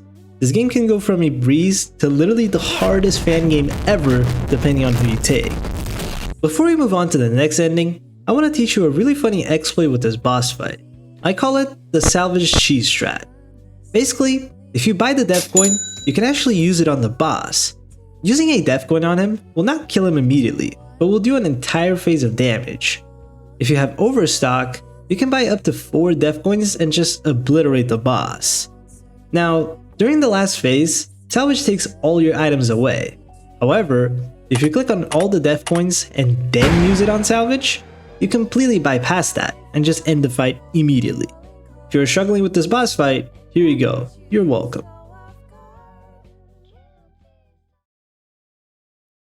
Since we have an evil ending, it would only make sense that there's a good ending as well. The good ending is probably the easiest to achieve. Each location has an arcade machine you can play. The first one is right in front of the entrance, Chomping with Chica. In this minigame, you have to eat the pizzas while avoiding the bombs. Under the text explaining how the game works, there's the score you have to beat to get a reward. Once you go over that score, you get a gift box and you can give it to upgrade cadets to get $5 extra. However, instead of doing that, after completing your quota, you'll find the marionette inside the office. Giving the gift box to them instead will award you with a Freddy mask and trigger a power outage. During this segment, your goal is to escape the building without getting caught by the endoskeletons roaming around. The best way to avoid them is to crouch and listen to their footsteps. The first location only has 2 endos. Just move carefully and make sure they're never looking directly at you and you should be fine. If you do end up getting caught, it's not the end of the world. You still get to progress to the next night, though you do lose $5 in the process. The second location's arcade machine is located just to the right of Upgrade Cadet, in the Mangle Room. This one's called Puppet Patrol, and the goal here is to click on the kid's marionette is requesting. The issue is, you can't see anything. Every 5 seconds, a light beam will pass through, revealing the colors of the kids within it. Also, by holding right click, you can charge your flashlight. The longer you hold, the further the light will reach. But there is a limit to how much you can charge the light. If this bar gets fully depleted, you won't be able to use the light for a few seconds until the bar stops blinking. Each kid you click correctly awards you 1 point, though there is a special crying child you can find and clicking that one awards 5 points. So stay on the lookout for those. Unlike the previous minigame, this one doesn't really have a way to lose. Even if you click the wrong color, the puppet will just get mad, but nothing happens. So just keep clicking and beat the score to get the second gift box. The marionette, like in the first location, spawns in the office too. Give the gift box to her and get ready for the hardest endo section of the game.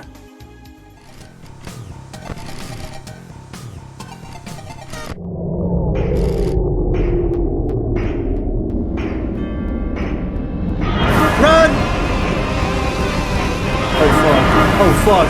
Oh shit! Yeah, I don't know what they were thinking with this one. There are 3 endos in this location, one being in one of the side rooms next to the office, and the other 2 next to the exit. This one is kind of a gamble. The first endo is hard to avoid since you can't really know if he's staring at you without potentially being seen. If you do get spotted, just bolt for the exit and try to avoid the other 2. Otherwise, you can sneak past them by crouching next to the tables. The third minigame is in the glitch trap room. This one's a bit more hidden, so this is the path you have to take.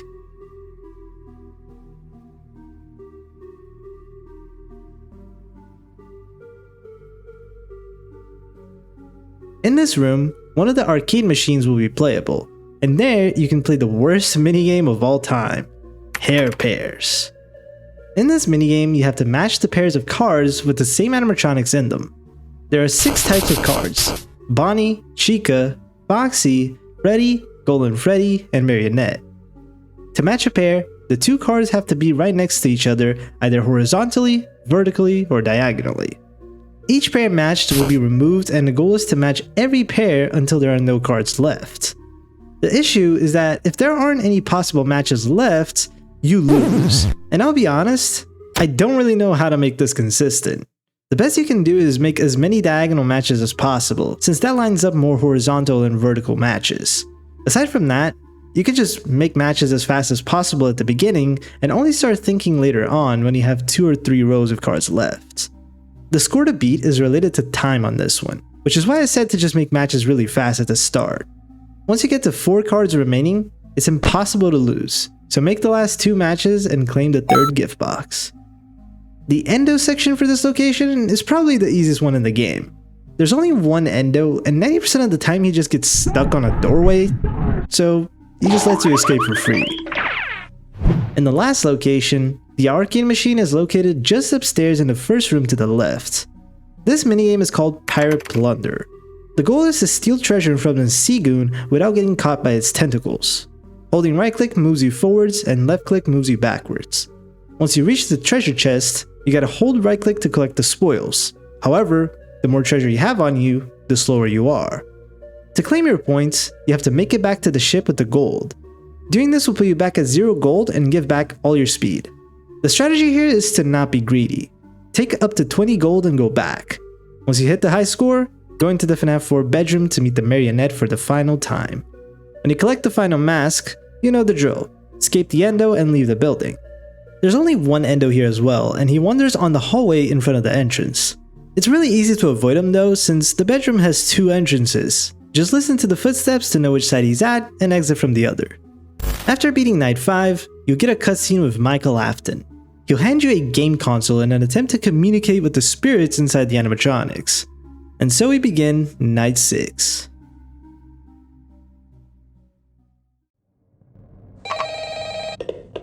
Well, here we are. Seems they cut power to a lot of the systems around the building. Figures, seeing as we're not exactly meant to be here. But that shouldn't be a problem. We have all we need. Boot that game up when you're ready. I'm counting on you.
The final night has you against the Nightmare animatronics.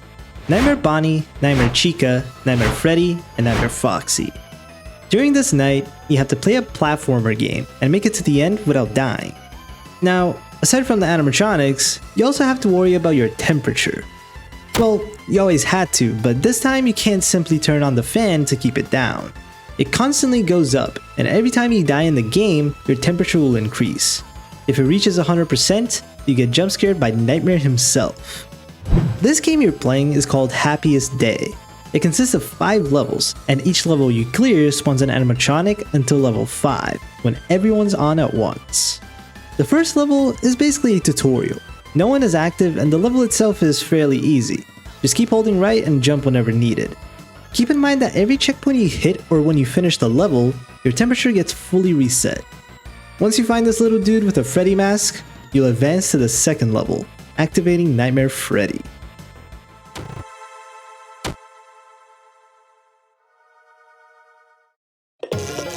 That woke Freddy up. Keep your flashlight at the ready. Don't let the little ones accumulate in your office. Nightmare Freddy, like in FNAF 4, doesn't attack himself. He sends Freddles to do the job instead. You'll hear Freddles spawn every once in a while, and when they do, use the light on all of them to ward off Freddy. If a Freddle stays for too long, he'll appear on the screen, partially blocking your view. If you get 3 Freddles on the screen at once, you get jump scared. The level itself is not that bad. The main threats are these little rat thingies that roam around the whole place. Just jump over them or Goomba stomp them and they're no issue whatsoever. When you get to the 3rd level, you wake up Nightmare Bonnie. He's closer now. I can sense it. Keep an eye on the hallway. Shine your light if you hear Bonnie coming. He'll make a sound cue whenever he's approaching one of the doors and you gotta flash that doorway to keep him out.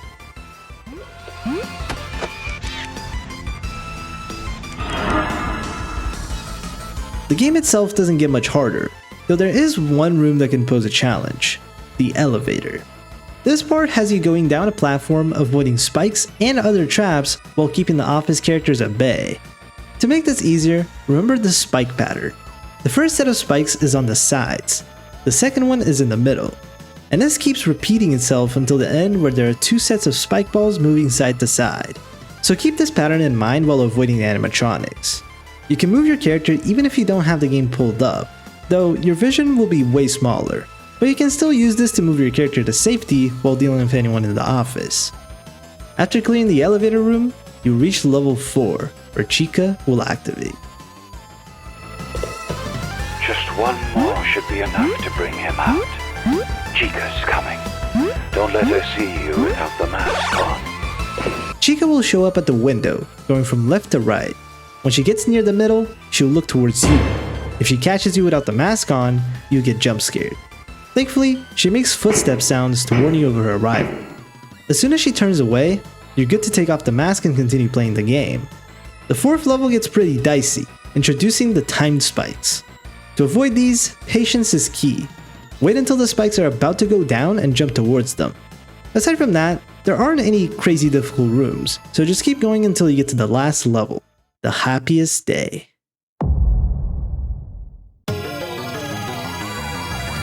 During this level, Foxy makes his appearance. He behaves exactly like Candy. Once you hear it ticking, you have 10 seconds left until he enters a room. If you don't have the mask on when this happens, he'll kill you. This level is easily the hardest one. It's decently long and it has some really hard rooms to deal with alongside the animatronics. The first issue you'll face is this moving spring platform. Wait on the previous spring until everyone is gone and jump on the next one. You have to do this in one motion because trying to stay on the spring on the mini screen is really difficult.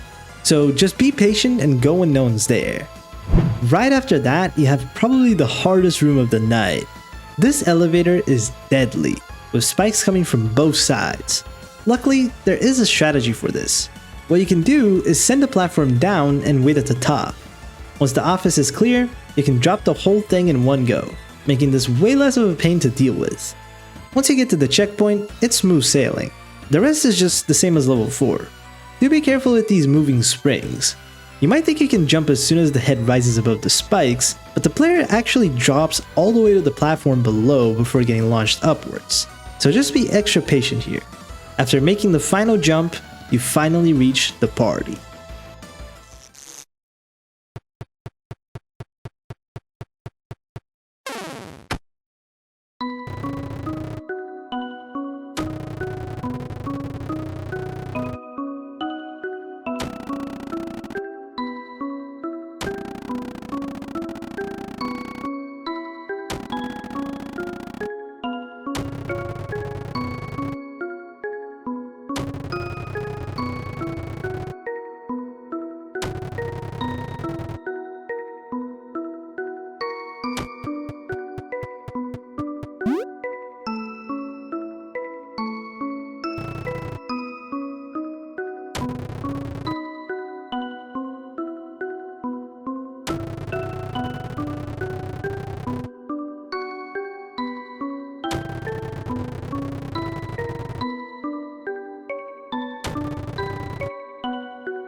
That concludes the third FRICKBEAR'S ending.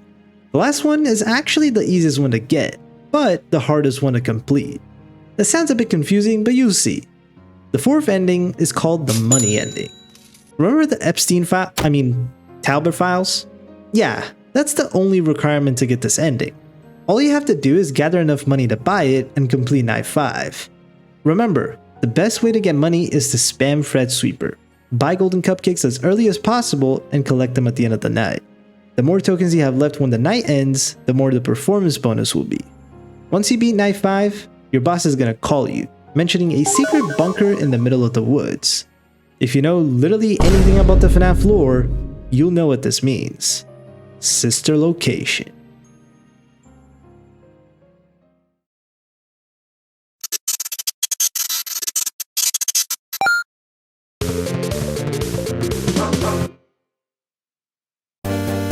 Yup, there's actually one more location you can go to in this game, and that's Circus Baby's Entertainment and Rental.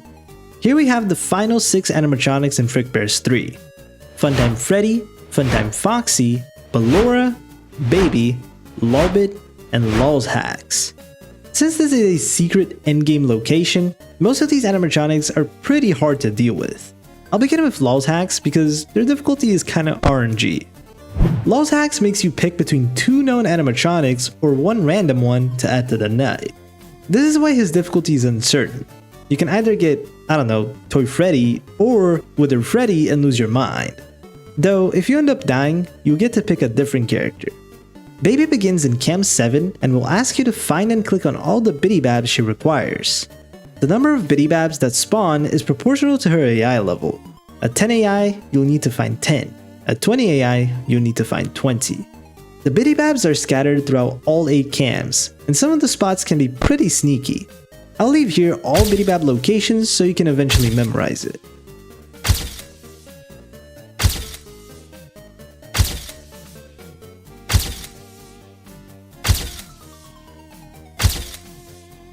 You have the entire night to find these Biddy Babs, so there's no need to rush. Though usually I just find all of them at the very beginning so you can get that out of the way. Each Biddy Bab you click gives you 1 token, so it's nice to do this first so you can use the tokens for some power-ups. Ballora is basically a mini version of Baby. When she appears, you hear her signature song playing and your task is to find and click on 4 mini arenas around the camp system. Yeah, it's literally the same mechanic, though there can only be 1 mini arena on once per camera instead of 4 like the Biddy Babs. Lolbit will replace Mendo in the shop, increasing the cost of all the power-ups by up to 2 times the original price. She can't directly kill you, but the reason why she's so far up in the list is because if you don't get rid of her, you can pretty much say goodbye to buying power-ups, because they are really expensive. So if you take Lolbit, you have to use the Deathcoin Honor. That's not only 60 tokens, but also your only defense method against the more annoying animatronics. Now, I'm only considering 20 AI. If she's at a lower AI level, the power-ups would only be a few tokens more expensive and probably not that big of a deal. Funtime Freddy is similar to the original game, but you have to rely on both vision and hearing. Check this out. Oh, come on. When he spawns, you hear a sound cue, meaning he's entered either the left or right hallway. When he's there, you have to pay attention to whether or not Bonbon is on his hand. If Bonbon is there, that means he's attacking the side he's currently in. If Bonbon isn't there, then the attack is coming from the opposite side. Funtime Freddy will announce when his attack is about to happen, but be careful. You might be used to this Funtime Freddy instead. Bonbon, go get him. There's a big delay between the voice line and the actual attack, but in this game, it's right at the end of the voice line. Let's give the birthday boy a big hug. Now. One last thing I want to mention is that if you're uncertain of which side the attack is coming from, you can shut both doors to stall the attack and then check for the correct side. If you open the wrong door though, you'll get jump scared. And finally, the final character in Location 5, and in my opinion, the hardest character in the entire game, Funtime Foxy. Their mechanic is very similar to Ultimate Custom Night. You have show times you must attend to or else you get jump scared. In Cam 2, you'll find a sign displaying the upcoming showtime. This showtime can happen as soon as 12:30 AM, and once that exact time hits, if the right door isn't closed, you'll get jump scared. The next showtimes will always be at 15-second intervals, though this doesn't mean it's every 15 seconds. There's a delay after every showtime and it can vary from 30 seconds to 2.5 minutes depending on the AI. The delay between showtimes has a slight variance, so it'll never be the same amount of time. Now, the mechanic itself doesn't sound too bad. The problem is that it's just forgettable as fuck. At least in UCN, the showtimes were always on the hour change, so it wasn't too bad. But in this game, it's got a lot more randomness to it. Combining this with the absolute chaos this game brings with so many different characters and their unique mechanics, dying due to forgetting the showtime is stupid easy. The best strat I can give you is to close the right door every 15 seconds. Having to check Cam 2 while dealing with everyone else can be really difficult, especially when you have the Phantoms and Mangle active. That concludes the sister location animatronics. Before we head into Night 6, I want to mention the final minigame you can unlock. Well, not quite the final one, but you'll see what I mean. Just behind Funtime Foxy's stage, there's a door that leads to the private room. On the left closet, there's an arcade machine with the minigame Circus Sorter. In this minigame, your goal is to drag and drop the Biddy Babs to Baby and the Mini-Renas to Ballora. If you mess this up, you'll get jump scared and game over. Beating the high score of this minigame doesn't award you a gift box, but you will unlock the minigame to be played during the night. Once you salvage all the animatronics and hit the quota, make sure to buy your last upgrades and head back to the entrance to begin Night 6. Let's go! The last night for the money ending doesn't have anything special. It's simply an extra night that's more difficult than the rest. I recommend playing on easy or medium for this ending because it can get seriously difficult if you're taking 3 or more animatronics per location. Aside from that, just use the strategy I taught earlier and you'll complete the night. Why is that door closed? Bro, my power, man. Wait, skip the night. Yeah, beginner's luck.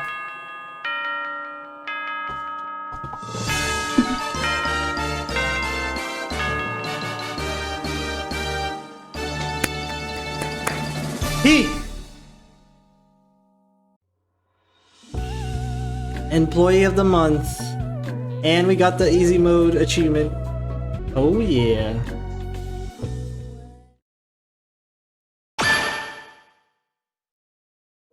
Ending 404.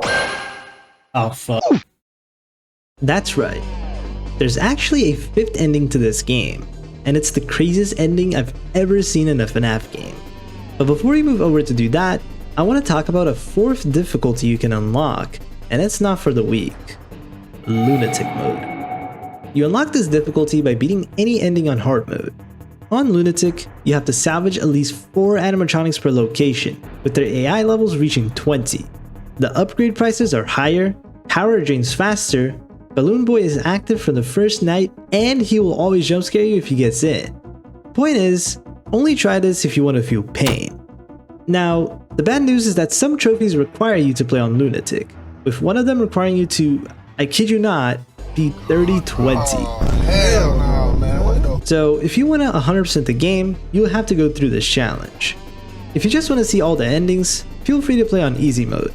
This game is genuinely difficult, so don't feel ashamed of doing so.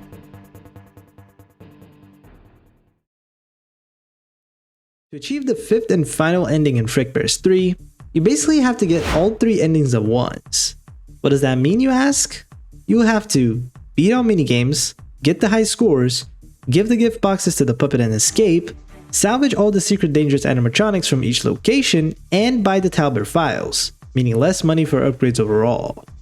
For this ending, I'm gonna assume you're playing on the hardest difficulty, so we can make progress towards one of the hardest trophies of the game.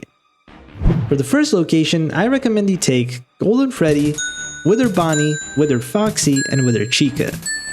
They're some of the easiest characters in the game, and we get to avoid the 2 worst characters, and the one Wither Freddy. As for upgrades, you can take whatever you like, but always prioritize things like Superfan, Overstock, Employee Discount, Mini Multiplier, and honestly, All Ears. It's a really underrated upgrade. If you've managed to get a lot of performance bonus, you can even work towards Spawn Killer. It'll make your life way easier. Oh, one last thing, consider buying backdoor trading. It's cheap, and if you're lucky, you might find Rodney, which basically means you'll take one last animatronic. Now, for night 2, just Defcoin Springtrap as soon as you can and farm as many tokens as possible. In the second location, you should take Toy Freddy, Toy Chica, JJ, and XQC. You can swap Toy Chica with Toy Bonnie, but honestly, I think it's better not to take too many vintage animatronics cause it'll make things very chaotic later on. For the third night, Defcoin Springtrap again and trap Lefty like I explained before. Make sure to pay attention to Shadow Bonnie's sound, and every time you go back to the office, make it a habit to always check for the cupcake. Aside from that, very chill night. The third location is probably the easiest one. Here, the best animatronics are Music Man, Mr. Hippo, Malhair, and Helpy. Though, personally I hate Helpy, so I'd take Phantoms instead. The night doesn't change much from the previous. It's basically night 3 but with some distractions and Hippo yapping the whole night. For the fourth location, just avoid Plushtrap and Nightmare Fredbear. This leaves Dreadbear, Twisted Wolf, Nightmare BB, and Nightmare Yawn. If you want crazy tech, you can avoid taking Rodney or Chipper until this last location, and only take them here. I'd replace Dreadbear and Twisted Wolf since they can be pretty difficult at 20 AI. And that concludes all the animatronics you gotta take for the ultimate ending. Thankfully, the game doesn't take you to sister locations, so you don't have to deal with those characters. Once you beat Night 5, you get a cutscene with Vanny, Michael, and the boss, and they're basically fighting over you to go for their ending. But while they're arguing, a voice in your head tells you to read what's inside the Talbot files. That voice being the puppet. Now, I'm no game theory or FNAF, so I'm just gonna skip through all this and... What the hell is that? Poor Henry. He never did make it back to tell the tale. Hey, Fritz, buddy! What do you think you're doing here, huh? Come on, old pal. You know a little watchman like yourself shouldn't be sticking their nose in confidential company files. Why don't you just hand over that little old folder? Things can go on just as they should. Yeah? After all, I'm sure you wouldn't want to end up like Henry. You, aren't gonna give it back, are you? Alright, I get it. I see what you're trying to do. You think, by collecting all of these artifacts, by bringing them all together in one place, you can save everyone, don't you?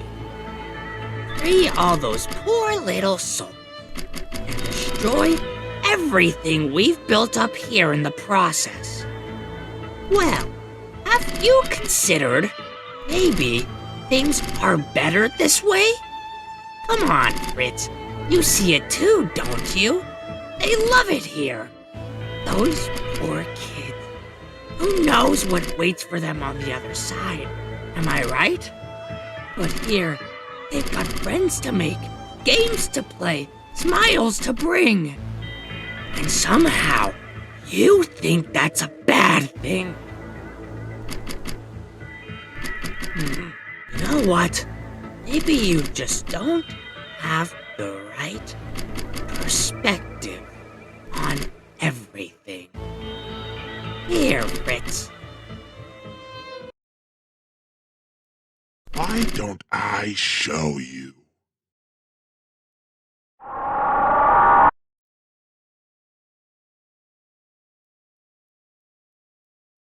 really do hate to do this to you, you know.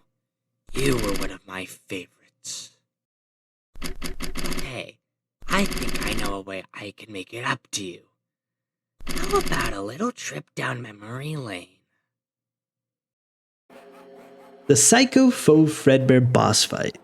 This boss fight is an insane 20-round fight with a 2-minute survival section at the end. You begin with 4 lives, and each 5 minigames you complete, things get faster. In each of these rounds, you will play some sort of minigame of Fredbear.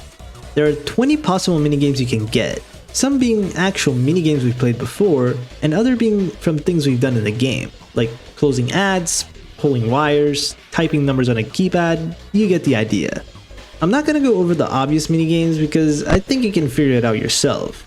I mean, I don't want to waste time saying stuff like, in this minigame you put on the mask. Like, there's no point. I'll go over 5 of the minigames. Quiz, type, pick me, find me, and input. Quiz is, like the name implies, a quiz. Crazy, I know. Basically, Fredbear will give you a question and you have to pick the right answer, like Balloon Boy did in Location 2. There are actually only 2 questions you can get and their answers are pretty simple. The first question is spell my name, which is more of a request than a question, but whatever. All you have to do is select the answer Fredbear. It's not Fredbear or Fredbear. The second question is how many micro games have you cleared? This one is a bit more tricky. You have to pay attention to how many minigames you've played so far. Luckily, during the transition between minigames, you can see the number at the top, so always keep an eye on that. Type requires you to type what's being displayed in the text box. There are 15 different names you can type in here, though they are divided into 3 groups. Group 1 is for the base difficulty of the minigame. Group 2 is for the first speed up, and Group 3 for the second speed up. Essentially, the names get longer and harder to type the deeper you are in the boss fight. The Pick Me minigame is pretty interesting. If you looked around the extras menu after beating the game the first time, you probably stumbled upon the character gallery. There you can see all the characters in the game, their models, descriptions, and even a special developer note for each of them. In this minigame, you're thrown in that menu, and you have to find the Fredbear icon in the middle of a bunch of other characters. If you take too long or click the wrong one, you will lose a life. Find Me is the hardest minigame to get used to at first. When you get this minigame, you're thrown in a room with a bunch of Fredbears, and you have to find the real one. The issue is, they all look the same. What the fuck? But if you look closer, there are actually some sneaky differences on all of them. The main thing you're scanning for are the eyes, the bow tie, the buttons, and the stars on his jacket. If he has all those things, that's the real one. If he's missing even one of those traits, then it's a fake one. Input is the keypad minigame I was just talking about. Here, you'll have to input on this keypad the numbers listed below. On the base difficulty, you only have to input 3 numbers. On the first speed up, 5 numbers. And on the second speed up, this changes completely, requiring you to input the sum of 2 random numbers. What's 9 plus 10?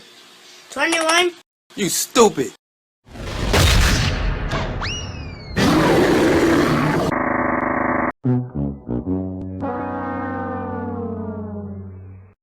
There's not much I can do to help you on this one. You're gonna have to do quick maths. And that wraps up the minigames. Once you make it to level 20, you get the boss stage, where you have to survive a 2-minute night with everyone you salvaged thus far and Fredbear. Fredbear has 4 attacks he can do. Mash, where you gotta mash the door he's at, just like the salvage fight.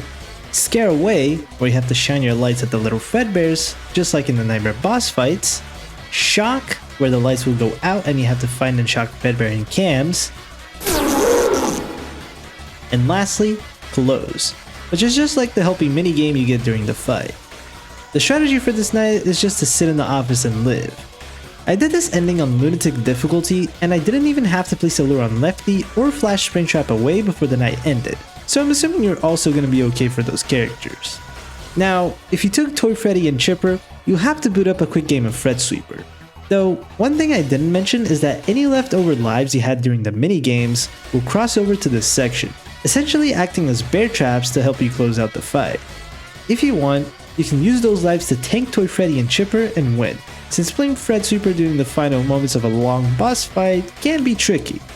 Aside from that, you shouldn't have much trouble during this last segment.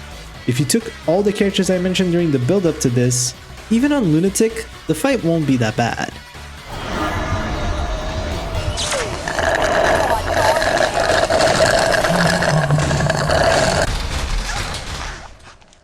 Yes!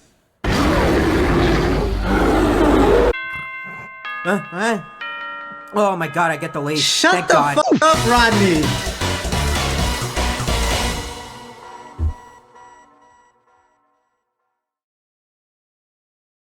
And just like that, the entire game is covered. From all 47 animatronics to all the endings and how to beat them.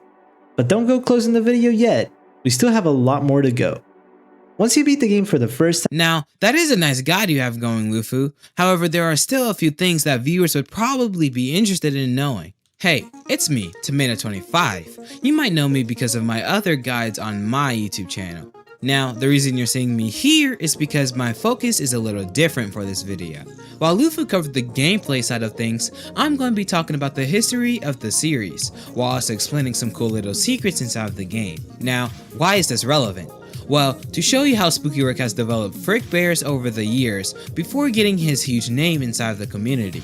Now, this game is called FRICKBEAR'S 3, meaning before the release of this game, there are prior games inside of the past. These first two games were actually on Scratch. Yes, the website used for kids learning to code and understand coding as a whole using blocks you can put together. Now, to answer your question of what made these two first games way different from the third popularity-wise, well, the answer to that question is simple: the art style. Yes, you heard that right, the art style is what made the third game different from the first two. The gameplay did as well because, of course, it's amazing. However, I'll get onto that in 1 second. See, if you compared screenshots from all three games side by side, it's actually pretty easy to see the evolution. FRICKBEAR'S 1 uses almost entirely black and white visuals. The environments are simple, the characters are simplistic, and the game clearly reflects its Scratch origins. FRICKBEAR'S 2 begins experimenting a little more, introducing red highlights throughout the game. This gives it a much stronger identity, and makes certain scenes stand out more dramatically. Then FRICKBEAR'S 3 completely changes direction. The game introduces fully colored environments, redesigned characters, detailed backgrounds, animated cutscenes, and even a mix of 2D and 3D visuals. The first two FRICKBEAR'S games were made using the Scratch engine, so seeing Five Nights at Freddy's fan games becoming popular on that website was very unusual. Spooky Rick knew this, and he eventually left Scratch behind and created a full-fledged fan game using Game Maker Studio. That jump in quality is one of the biggest reasons FRICKBEAR'S 3 managed to attract a much wider audience. He even called his first two games crummy compared to the standards he has now. So since FRICKBEAR'S 3 was a huge hit, Spooky Rick as of today is currently focusing on this game in order to feed the loyal fanbase who are eager for any updates. Now, since we have the development history out of the way, it's kinda weird to me since FRICKBEAR'S 3 has a standalone story. So you really don't need to play the first two games to understand the plot. But since I mainly am focusing on what happened before FRICKBEAR'S 3, I think it would still be helpful to tell you. Just to give you a comparison of how Spooky Rick thought back then compared to how he thinks now. FRICKBEAR'S 1 released on February 18th, 2020, and what's funny about FRICKBEAR'S 1 is how ridiculous the entire setup is. See, most horror games start with some deep mystery or supernatural event, while FRICKBEAR'S 1 starts because Billy wants a Family Guy DVD box set. That's it. That's the motivation for the entire game. So you get to drop by Freddy FRICKBEAR'S Pizza, expecting an easy paycheck. Instead, he spends 5 nights fighting off monstrous animatronics, survives everything the restaurant throws at him, and then discovers that his boss doesn't even want to pay him, who turns out to be Wario. Wario would rather try and kill Billy than hand over the money he earned. He ends up surviving against him, and he ends up getting his money and buys the box set. But this leads up to the story of FRICKBEAR'S 2, which adds the salvaging mechanic, where the player is tasked with salvaging an animatronic after each night, enabling you to play the game as much as possible to show what every animatronic can do. One of the strangest decisions in the entire series is that FRICKBEAR'S 2 turns the previous game's villain into the main character. Wario was the final threat in FRICKBEAR'S 1, yet now you are controlling him. After Wario got out of jail, he's attempting to regain control of the establishment, which gives the sequel a very different feeling compared to the original. By the time FRICKBEAR'S 3 entered development, Spooky Rick had learned a lot from the first 2 games. The salvaging mechanic introduced in FRICKBEAR'S 2 returned in a much larger form in FRICKBEAR'S 3. The storytelling becomes more ambitious, multiple endings were added, and you could choose different night guards. The game was no longer a small scratch fan game. It had become a full-scale FNAF fan game project capable of standing alongside of the most well-known fan games in the community. Speaking of interesting facts, FRICKBEAR'S 3 actually contains a hidden command panel that many players never discovered. By pressing Ctrl F12, a secret developer-style interface appears, which allows you to type some commands which you can use to debug custom guard dialogue. Most casual players will finish the game without ever knowing this exists. It's one of the several hidden features scattered throughout FRICKBEAR'S 3 that shows just how much extra content Spooky Rick adds when requested from the fans of the game. Here on screen you can see some commands that warp you to specific dialogue scenes in the parking lot, with the number value being the night. These commands warp you to the salvage locations and extras menus without needing to unlock them yourselves. Now, bear in mind that using these commands could mess with your save data and unlock things prematurely, so the developer recommends doing these on a completed save file, or keeping a backup of one of your old ones to restore it. Now, there are some FRICKBEAR'S facts that did not make it to the final game that some is not shown anywhere, so I thought I would just mention it before I leave. Although it is not confirmed, looking at early photos of FRICKBEAR'S 3, it seems to follow a similar color scheme to FRICKBEAR'S 2. Of course, this was changed in the final release. Candy was supposed to have a similar threat to Springtrap. He was supposed to travel down the right hallway, and when he got to your door, you'd have to control shock him, which of course was replaced with the mechanic he has today. There was going to be a 6-hour mode that was a joke, so of course it did not make it into the final release. There was going to be an enemy Pickles inside of the game, and of course Rick made this as a joke. All of the presets in the cutscene used to be 6 minutes long, instead of the variable nights they have now, like 2 minutes and 3 minutes. Well, this concludes my time for this video, as I do not really think I have any more things to say. Well, of course, if you liked my part, at least you can check out my YouTube channel if you want. However, other than that, subscribe to Luffuu and check out FRICKBEAR'S 3. Alright, now back to you, Luffuu. Thanks, I guess? Anyway, like I was saying, once you beat the game for the first time, you unlock the extras menu. Here you get to see a lot of things. Concept art, replay all the minigames, stats on your journey, all the songs so you can jam out, trophies, replay the credits, rematch against all the bosses, take a look at all the characters and their design. God damn! Sorry. Anyway, there's so much to do here, but the tab I'm more interested in is the Trophies tab. Here we have 47 total trophies to unlock. But wait, it says 42 there. Yeah, don't worry, you'll see. We can separate all the trophies into 5 categories: Bronze, Silver, Gold, Platinum, and Forbidden. There are 14 bronze trophies, and like the category implies, they're the easiest ones to get. Somewhat. The first trophy is Beat the Game on Easy difficulty. You might already have this, but if you don't, that means you've never played on Easy mode. It's kinda dumb, but to get this trophy, you have to beat the game on Easy. Even if you did Lunatic just now, you still won't have this trophy. Now, these next trophies are all about the minigames we've unlocked. The first one being Beat Fredsweeper in 15 seconds or less. This isn't anything crazy, you probably already have this, but in case you don't, I'll teach you a quick cheese. During the night, you can actually cheese Fredsweeper and beat it in 1 second. How's that possible, you ask? Basically, we're gonna do something called pause coming. What you're gonna do is click on the first square and pause the game. Now you can scan the minefield and think about your next move, but since the game is paused, you're not spending any time on this. Make the next click and immediately pause the game again. Then just repeat this over and over until you cleared all empty squares. Easy game. The second trophy is get a score of 30 or higher on Air Adventure. I got nothing for this one, just get good. The third trophy is get a combo of 150 or greater in Chomping of Chica. Also a get good kind of trophy, just make sure to actually get combo. It's not just 150 points, you actually have to hit 150 pizzas in a row. The fourth trophy is get a score of 30 or higher in 30 seconds or less in Puppet Patrol. For this one, the best tip I can give is to memorize more than one kid when the light beam passes by. So if Puppet requests the color you got memorized, you can instantly click that kid without having to shine the light. Also, this goes without saying, but you should always click the crying childs whenever you see them. The fifth trophy is beat hair pairs in 25 seconds or less. To get this, just spam matches and hope to not game over. Not much to be done here. The next trophy is get a score of 80 or higher in Pirate Plunder. This one sounds like a nightmare, but it's easier than it seems. All you have to do is make 2 trips of 40 gold. Think of it as if you had to beat the minigame score twice in a row. Just be patient and you should be able to get this trophy. The seventh trophy is get a score of 128 or higher on Circus Sorter. Another get good type of trophy. Just lock in. Now, this next trophy is in my opinion the hardest out of all bronze trophies. Get a score of 50 or higher in Mangle Tangle Mania. Playing this minigame alone is enough of a challenge. Getting 50 points of score is just ridiculous. The most important strat you should know is to always zigzag to save some space. At the beginning you can just bolt straight to the gears, but later on when your body's massive, make sure to zigzag as much as possible. Thankfully, as a contrast to this insane trophy, we have the easiest bronze trophy in the game. Destroy the cupcake and cupcake clicker.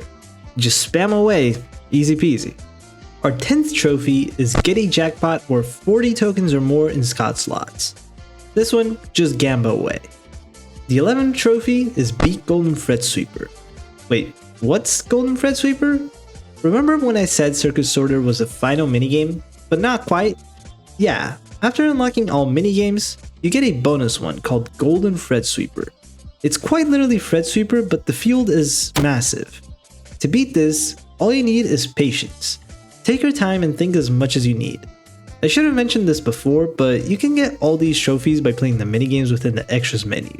You don't need to play Golden Fredsweeper during a night, don't worry. The second to last bronze trophy is End a Night Mid Jump Scare. To get this, we're going to use the help of the Custom Night.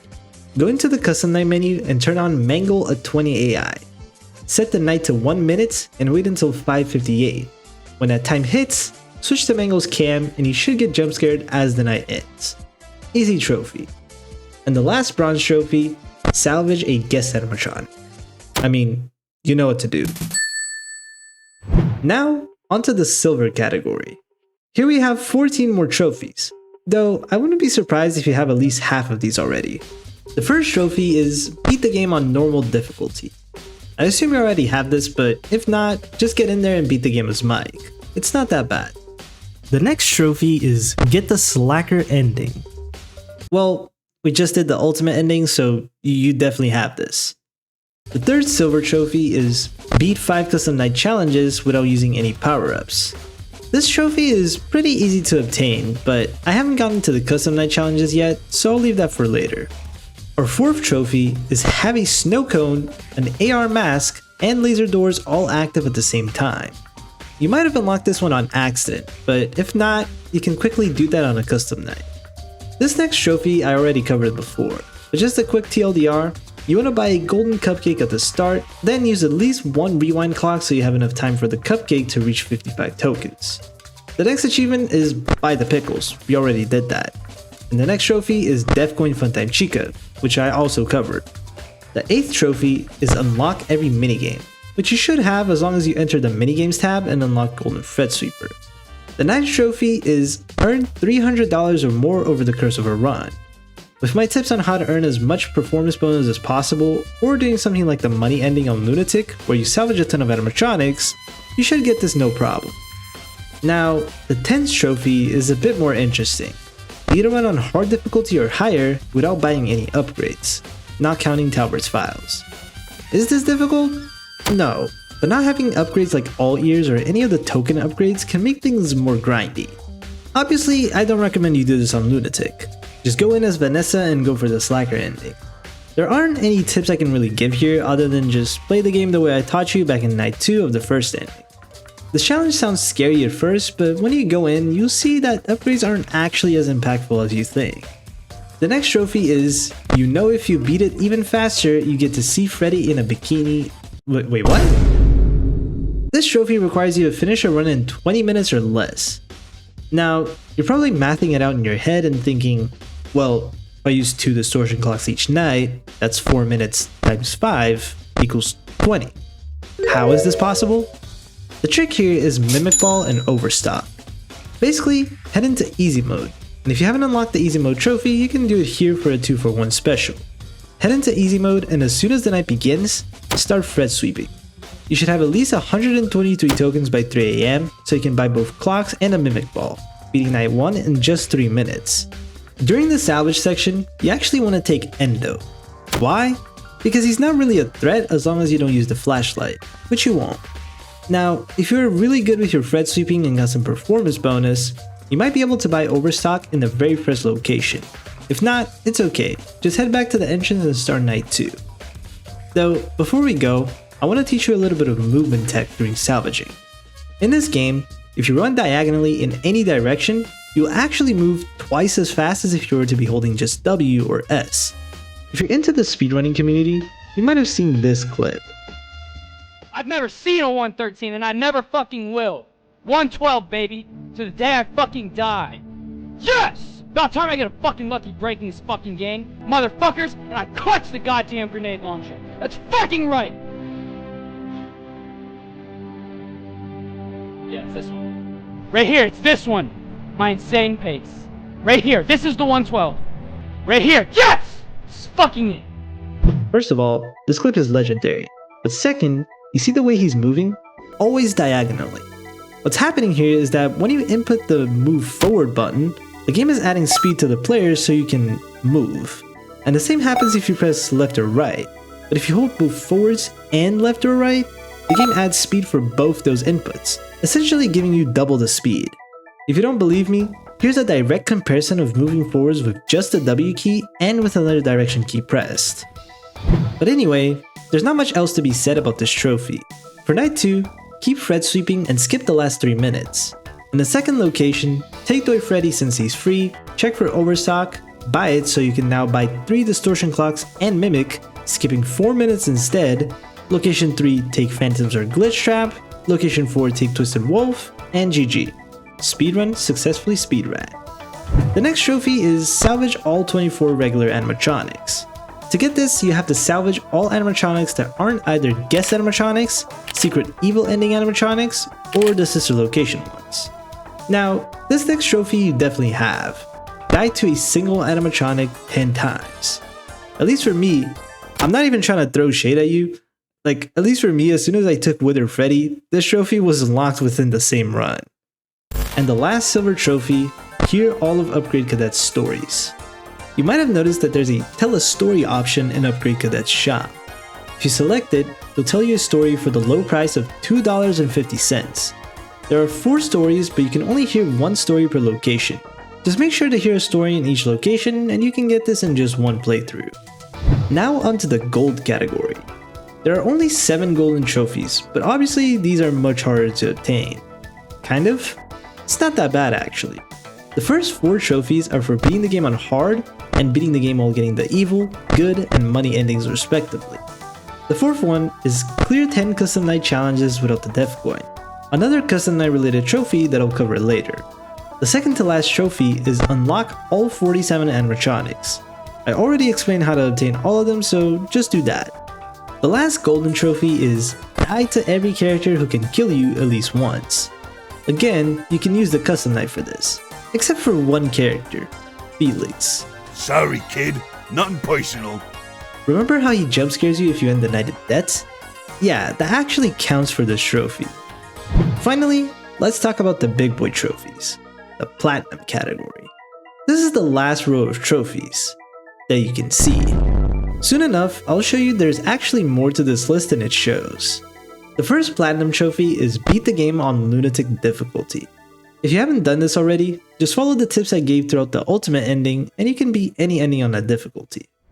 And speaking of ultimate ending, the second trophy is get the ultimate ending.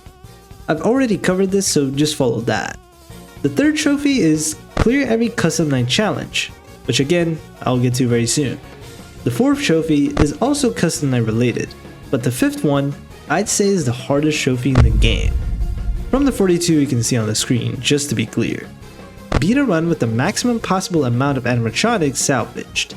What this means is, you have to salvage all secret animatronics and the sister location ones. But to get the maximum amount, you also have to play on Lunatic. That is 5 locations taking 5 animatronics in the first 4 and 4 in the last one. Adding to the 6 characters that come from the first night, that's in total 30 animatronics active at once. And since you're on Lunatic, they're all gonna be at 20 AI. This trophy is no joke, but luckily we can still choose who to take here. Well, with so many animatronics, it's probably better for me to tell you who to not take. Those are Wither Freddy and Endo, Mangle and Shadow Bonnie, Shadow Freddy and Helpy, Plushtrap and Nightmare Fredbear, and lastly, Lawbit and Funtime Foxy. Avoid all those animatronics while building up to night 6. As for upgrades, I actually recommend taking Head Start and Backdoor Trading. Head Start is nice so you can have 15 seconds to find and catch all the Biddy Babs, or even speedrun a Fredsweeper to immediately Deathcoin Springtrap. Backdoor Trading is actually huge here because you can take either Chipper or Rodney in the place of a sister location animatronic. So when you get to location 5, I highly advise swapping out Funtime Freddy with one of the 2 guest characters I just mentioned. If you didn't get them, you can actually just quit and reload the save and the guest animatronic will be re-rolled. During the night, start by immediately catching all the Biddy Babs. Not only does this just get rid of Baby completely, but you also get 20 tokens for free. Then trap Lefty and start playing Fredsweeper. If you have Overstock and Funtime Freddy's in the roster, Deathcoin him as well. After getting past the setup, you're left with mostly office characters. So what you can do here is play some Fredsweeper until you have enough tokens to buy the AR mask and laser doors. And while they're active, you work towards another. With Overstock, this night becomes a joke. You can use those 2 items at 1 minute, then at 2 minutes, then at 3 minutes, then double distortion clock the last 2 hours. Essentially making this a 1 minute night. Pretty awesome, right? The second to last trophy is unlock every character in the extras menu's character gallery. If you've been following everything up until now, you should have this trophy.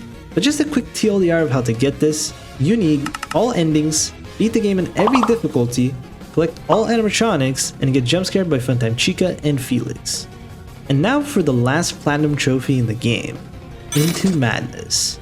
Get every ending on Lunatic difficulty. This trophy isn't as bad as it sounds. I've already explained how to get the ultimate ending and the money ending with the maximum amount of animatronics. All that's left is the good and evil endings. The good ending swaps out all the animatronics for the nightmare ones, so it's not that difficult. And for the evil ending, all you gotta do is cheese salvage like I explained before. So there isn't much I can really talk about here, all I can do is wish you the best of luck. You got this.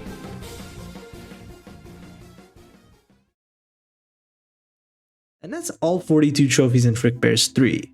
Once you unlock them, you actually get awarded with 1 extra trophy, 100% the game. This reveals a secret row of red trophies you can get, the Forbidden Trophies. There are 5 Forbidden Trophies, and I'll be completely honest here, I'll go over all of them, but actually getting them takes a lot of skill. In fact, at the time I'm recording this, nobody has gotten all of them without some form of cheating.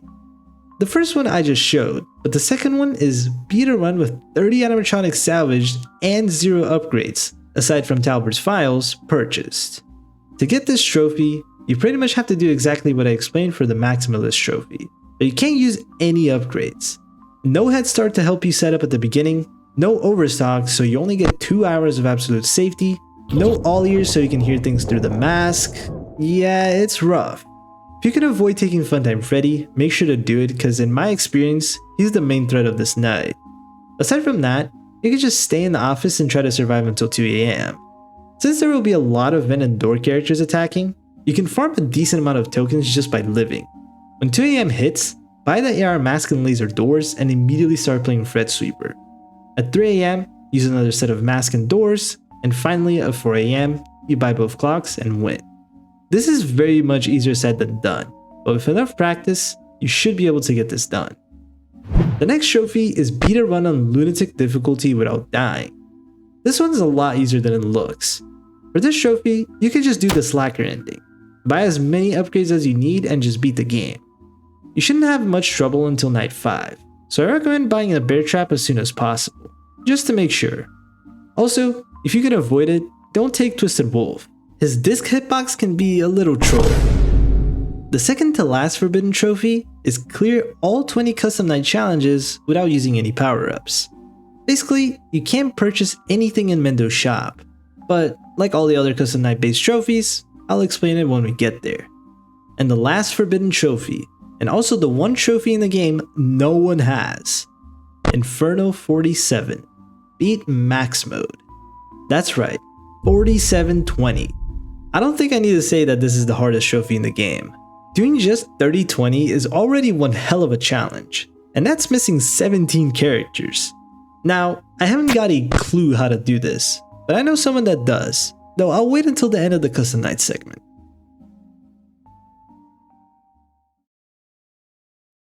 And speaking of custom night, here we are, the custom night menu. Like every other custom night in any FNAF game / fan game, here you can customize the AI levels of all the animatronics in the game and create your own challenge to beat. Or alternatively, you can select the challenges tab and play some presets made by the developers. There are 20 challenge presets in total, with some of them being easy, some of them being gimmicky, and some of them being extremely hard. The first preset is called Rabbit Season, and like the name implies, we're hunting rabbits. Or rather, getting hunted by them. The only real threat here is Springtrap. Just sit in the office and listen carefully for his movement sound. When he moves, get in cams, push him back, and go back to the office. Just don't forget that Plushtrap appears every flip down of the camera. The second preset is called Window Watchers, and it's probably the easiest preset in the game. The only time you have to flip up the camera is to reset the music box. Other than that, just sit in the office and keep everyone away as they appear. For the third preset, Era of 87, we're actually gonna open the game tab for once. Since Toy Freddy is active, you have to beat his score in the game. The hardest part of this night is the very beginning, because you have to play a minigame while Wither Freddy is active. Thankfully, as soon as you complete that, you can just AFK in the office for the rest of the night. The fourth preset is called Ladies Night, and you might notice something odd on the AI levels. The phantoms are on SP instead of a number from 0 to 20. To put it simply, some animatronics have a custom night exclusive SP version that either completely changes their mechanic or makes it insanely difficult. In the case of the phantoms, this version does literally nothing. I'm not kidding, if you go into a night with SP phantoms, you will not notice a thing. However, in the challenge Ladies Night, it makes it so only the ladies appear. Yeah, that's literally what it does. You shouldn't take SP seriously, like most of them are really meme. As for the night itself, start by catching all the Biddy Babs, but make sure to look at the sticky note and avoid Mangle's cam. After that, check for Funtime Foxy's showtime and wait in the office until 4 minutes.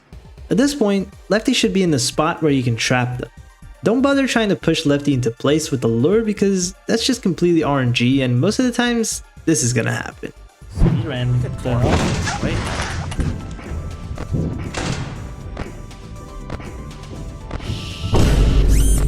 Unlucky. That's literally just a reset moment. Like, what the fuck? The fifth preset is Old Friends. The main threat here is Nightmare Fredbear. At 20 AI, you should always keep your temperature below 5 bars, otherwise Fredbear will try to kill you. You might have noticed that this preset barely needs the use of cams. Only the puppet will require you to flip up the camera. Just leave your camera on Puppet's room and sit in the office. Mangle won't be a problem because she can't appear on the camera you last were.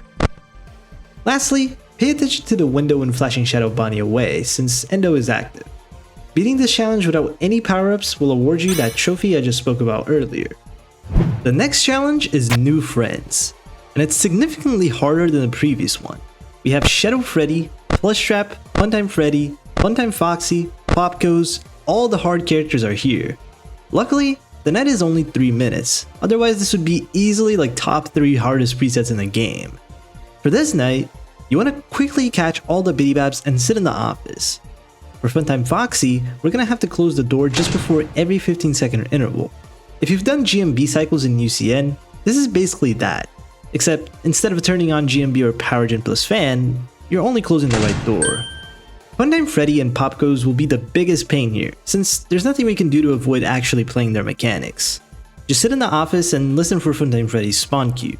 Once he spawns, quickly check if he has Bonbon or not, and then check which camp Popgoes is going into. Now, just wait in the office and listen for Popgoes' movement sound.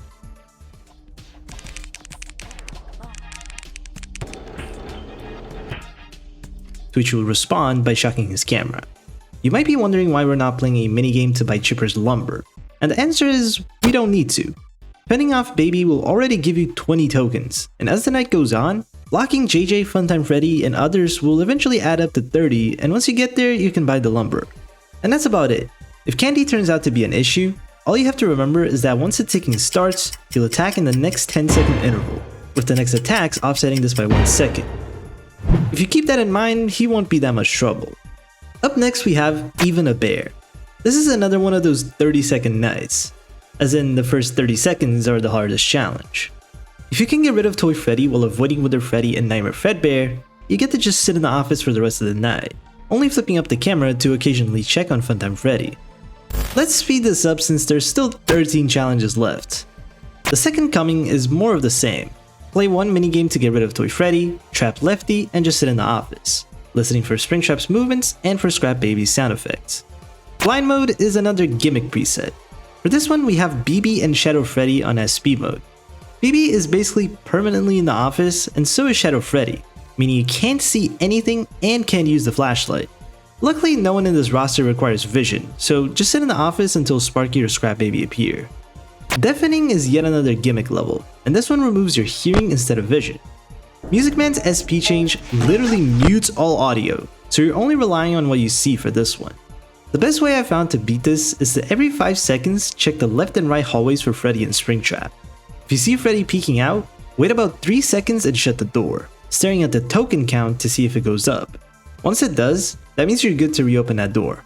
Just make sure to scan the office every time you flip down the camera, since Toy Chica might spawn. For BB and JJ, you can just look for their eyes in the vents, and Scrap Baby and Dreadbear have visual cues to help you out. If you beat every challenge until now without the use of the Def Coin, you'll be awarded with the Pacifist Run trophy. Watchful Eye is straight up camping in cams the game. Glitch Trap is on SP mode, and what it does is it changes the amount of flips you have to 1. So at the start of the night, flip up the camera and never flip it down again. Since you're permanently in cams, you have to constantly keep track of Popgoes, Funtime Foxy, and Springtrap. Toy Freddy, Lefty, and Circus Baby are all dealt with in the setup phase of this night, but the previous 3 will require memory. Gaming Hard is probably one of the most fun presets of the game. Toy Freddy is the only character, and his SP mechanic makes it so you have to beat 8 of his high scores before completing the night. Power doesn't drain here, nor does temperature go up, so start gaming. Paddleball Panic is basically Coffee Night. Coffee's SP mechanic makes the night 2 minutes, but during those minutes, Coffee is always active, and as time goes by, his game gets faster and faster. The goal is to survive his game without powering out. Helpy will appear as a distraction, and if you do fail Coffee's game, Foxy's active at 1 AI just to strike you down. The General's challenge is Anim Dude's night. For this one, Anim Dude is on SP, which makes you play through 15 levels straight while only having 1 life. Just lock in and you should get this after a couple tries. Chipper's Revenge is a funny one. Chipper's SP mode makes his lumber go from 30 to 300 tokens. As for Lolbit, I don't really know why she's active because the lumber price doesn't change at all. If you're doing this with power-ups, don't forget to buy golden cupcakes. If not, start Fredsweeping, buddy. Minute to win it is what I like to call the animatronic mechanic gauntlet. You have exactly 1 minute to beat Toy Freddy's score, find all 20 bidybabs, beat Coffee's and Anim Dude's game, buy Chipper's lumber in the shop, and find all 4 of Ballura's mini-arenas, all while completely in the dark. I recommend focusing on Atom Dude's game first, then finding Bidybabs and mini-arenas while playing Coffee's game. Once you get all of them, rush a Fredsweeper and end the night with buying the lumber. The Lulzhax Shuffle is basically just RNG. Lulzhax is the only animatronic active and on SP difficulty. You'll basically add 3 random animatronics every hour, totaling 18 characters you have to deal with at 5 AM. There's not much of a strategy here, unfortunately. You kinda just have to pray you don't get Funtime Foxy or any of the bad animatronics. And now we've reached the big 3. Demo Demons, Full Game Fiends, and a bit of everything. Demo Demons is essentially the top half of the characters, all at once and at 20 AI. This preset, especially without power-ups, is ridiculously difficult. On this preset, we have 4 big bads: Endo, Mangle, Wither Freddy, and Shadow Freddy. Endo is a big threat because of Shadow Bonnie and Springtrap. Mangle is a threat because of Springtrap and the Marionettes. Wither Freddy is Wither Freddy, and Shadow Freddy just makes everything so much worse. When the night starts, beat Fredsweeper as fast as you can to get rid of Toy Freddy. Then, stay in the office until the puppet gives you a warning. What we're gonna do here is sync the puppet with Springtrap. Every time the warning appears, you're gonna reset the music box and push back Springtrap at Cam 1. There's only one big problem here, and that's Mangle. Over the course of the entire night, always pay attention to the sticky note on the window. If it shows the puppet camera or Springtraps, flip up and down to change your location. And that's basically it. After pushing back Springtrap, go back to the office and repeat this cycle. Though actually there is one more issue. Power. Power in this is insanely tight. Mostly because you're always using the light and cams, but also because of Foxy. Foxy on 20 AI attacks pretty much every minute, with each attack taking more and more power until it caps out at 5%. If you keep playing without doing anything about him, you'll eventually power out no matter what you do. So we're gonna add another task for our cam cycle. After pushing back Springtrap, leave your camera on Pirate's Cove. The reason why this works is because while you're in cams, Foxy progresses stages twice as slow, and while you're looking at him, he freezes in place. The thing is, if you're on his cam but with the camera flipped down, it acts as if you were in cams but not looking at him, which slows him down twice as much. This will make him attack about every 2 minutes instead of 1, saving us enough power to beat this challenge without any battery packs. Now for Full Game Fiends. In my opinion, this preset is easier if you don't use power-ups. What this challenge teaches you is how to avoid the Dreadbear Twisted Wolf Plush Trap combo, and how to keep Funtime Foxy at bay. For this night, you don't need to play Fredsweeper at all. Start by finding all Bidybabs and then trapping Lefty. If you're wondering how to know when Lefty's in trapping range, you can use Nightmareon's spawn to do that. When you hear this,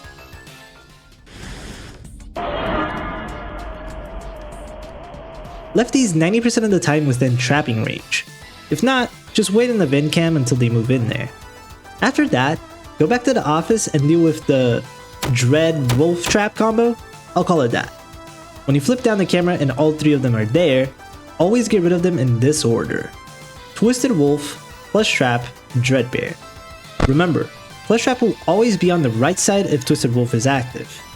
After that, stay in the office staring straight so you don't accidentally get killed by Nightmare Yawn, and only flip up the camera if Scrap Baby is taking power or Funtime Freddy spawn. Throughout all 6 minutes, you'll be paying extra attention to the nighttime, as you want to close the right door just before every 15-second interval. Don't forget to always keep temperature below 5 bars, and you should be able to complete the second level of the big 3. The big kids section of the restaurant. And I thought it was interesting. Oh, that was super easy.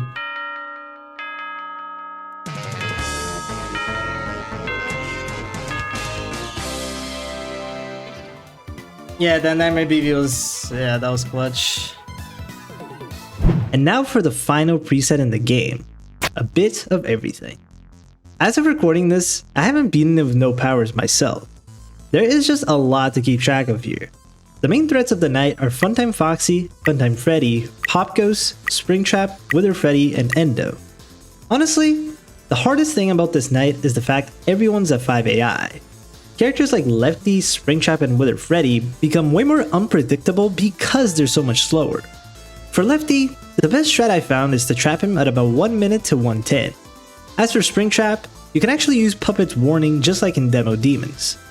The annoying ones are Wither Freddy, Funtime Foxy, and Pop Goes. Because of the low AI, they don't attack that often, but when they're ready to kill, they'll do it within seconds.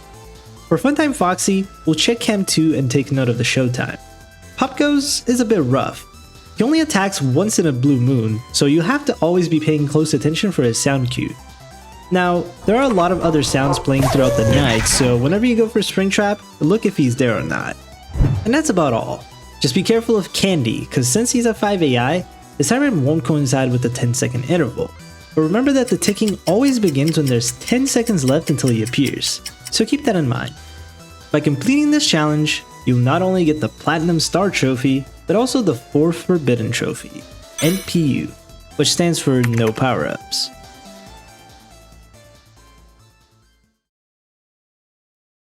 With that, I've covered just about 99% of the game. All endings, all presets, all that's left is the 47th and final trophy of FRICKBEAR'S 3, Infernal 47. To get this trophy, you have to complete the hardest challenge of this game, 4720. But before that, let's go over the base max mode 4020, also known as the FRICKBEAR 40. I didn't pull this name out of my ass, by the way. After you beat 4020, you were supposed to unlock a preset called the FRICKBEAR 40, but I guess the devs messed up when coding that unlock. Now, I haven't even done a bit of everything with no power-ups, so I have absolutely zero clue how you do this. However, I know someone that not only does, but also beat this monstrosity of a challenge. Take it away.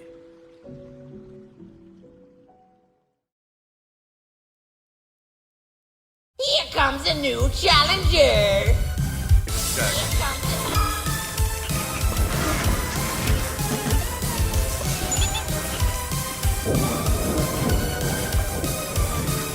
Hey, I'm PM Cirque, or just Cirque, and I do videos on FNAF Max modes like Luffuu and all of those people. You probably know me from being the verifier of the FRICKBEAR 40 and Infernal 47 No Death Coin, which are some of my best achievements alongside other Max modes I've done. Luffuu has been very generous and has let me explain all of the Max modes in this game for you guys, which I honestly can't be more grateful for. I'll be going over the 4 main Max modes total, which those being the FRICKBEAR 40, Infernal 47, and then their No Death Coin variants, which will kind of come under the same umbrella. All of these modes are extremely chaotic and relatively RNG, with their dreadful combos of characters at times, but I'll be explaining the main strategy of how I did the Max modes, as well as sharing some other strategies that people have found while playing. Lots of thanks to Beanboy and Karsan, as those two helped a lot with making a guide of sorts, which Luffuu will link to. Before I do start, however, small disclaimer that if you want to be able to submit your completion to the MML or AML, then you won't be able to pause scum constantly while dealing with characters where you need to be fast in the cameras or office, and especially while playing Minesweeper, as it obviously gives an unfair advantage and doesn't give you the real experience, if you know what I mean. Aside from that, enjoy! So, for 4020, the night can basically be split up into 3 sections. You have the Bidybab collection section, the survival section, and then the minigame section. At the start of the night, you will check which camera Mango is on, and then choose a character from Loltax. Personally, I would say your best bet for an extra character to choose from would be Rodney or Candy, if you want to have not too much of an addition to the night. If you are a bit more confident, then you can probably go for Animdude or Coffee, since they are doable but do require more skill. Mainly, just avoid Sparky and Pop Goes, since they are both extremely cancerous and not a good choice at all. After picking your character, you'll go onto cams and then find Bidybabs on all of the cameras, making sure not to click on the camera Mango is on. You can use the flashlight while collecting Bidybabs to deal with phantoms, but be careful if Endo appears, since they kill with any use of the flashlight. Trust me, no one likes their mechanic.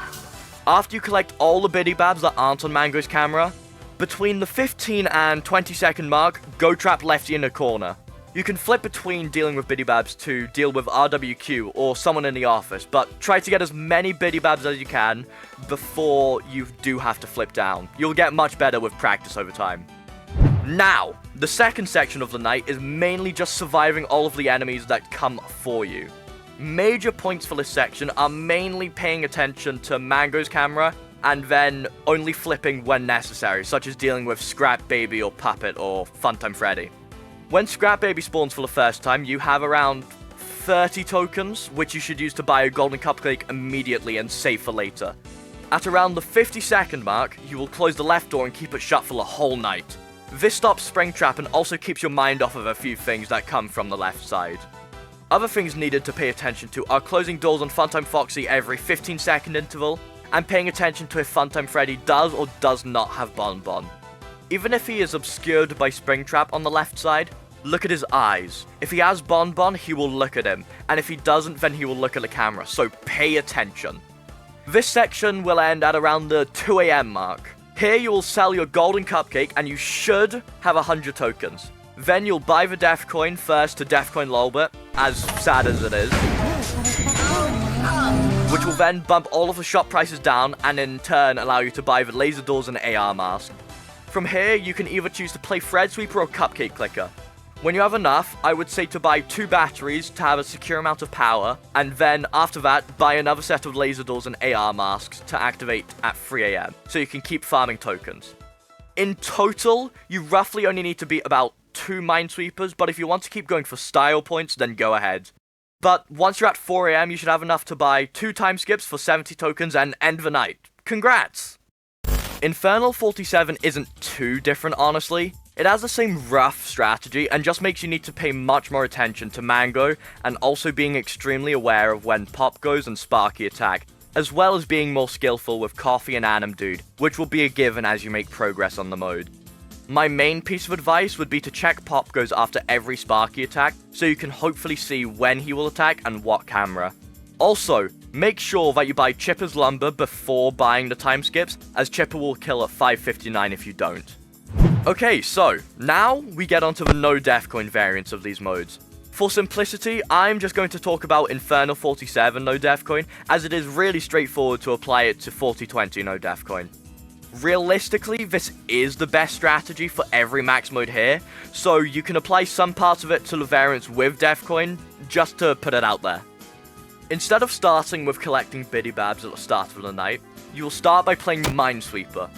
You'll finish 2 games of Minesweeper, buy a golden cupcake, and then trap Lefty in a corner before flipping down at all. After this, you will basically just have to survive again while dealing with all of the threats and minigames, the same as regular Infernal 47.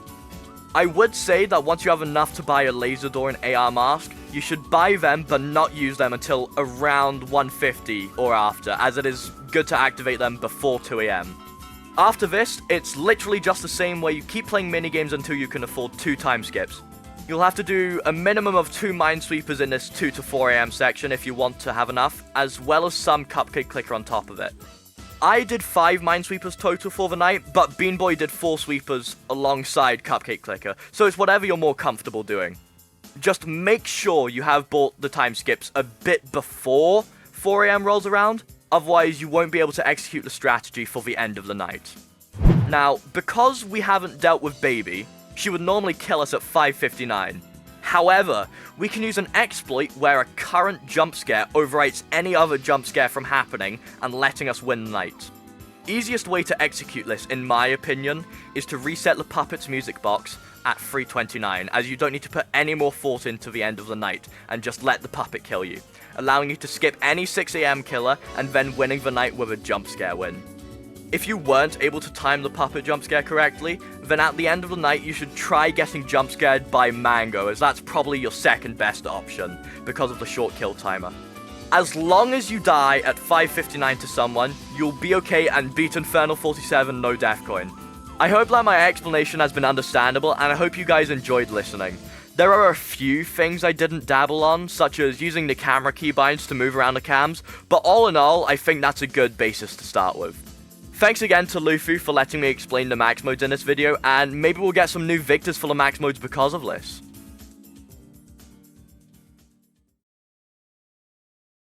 And with that, we've reached the end of the Ultimate Five Nights at FRICKBEAR'S 3 guide. Wow, this was a long one. Before I end the video, I want to shout out everybody that helped with the making of this guide. Spooky Rick, aka the developer of the game, for helping me with some more obscure details about the game, PM Cirque for his amazing explanation of the max modes, Tomato25 for appearing out of nowhere, but with really good information, and myself, because I spent countless hours looking through the code trying to figure this shit out. That was hard, man. Anyway, thank you so much for watching this video. This was easily the hardest guide for me to make. There's just so much content in this game, it's insane. But the game is so good, it deserved a full-fledged guide. I honestly wasn't expecting to make a guide longer than the Obletas Casa one, but here we are. Also, unfortunately this video is not gonna be the ultimate FRICKBEAR'S 3 guide for too long. I know, I'm sorry. But basically, there's a new update coming out eventually, and maybe when I post this video it's already gonna be out. This update plans to add so many things, animatronics, new gameplay mechanics. Honestly, I don't even know that much myself. I'm very excited to play it. If this video does well, maybe I'll come back for a part 2 covering the new update. But hey, for that to happen, don't forget to like and subscribe. Join the Discord if you'd like as well. Thank you all so much for watching, and I'll see you in the next one. Bye bye.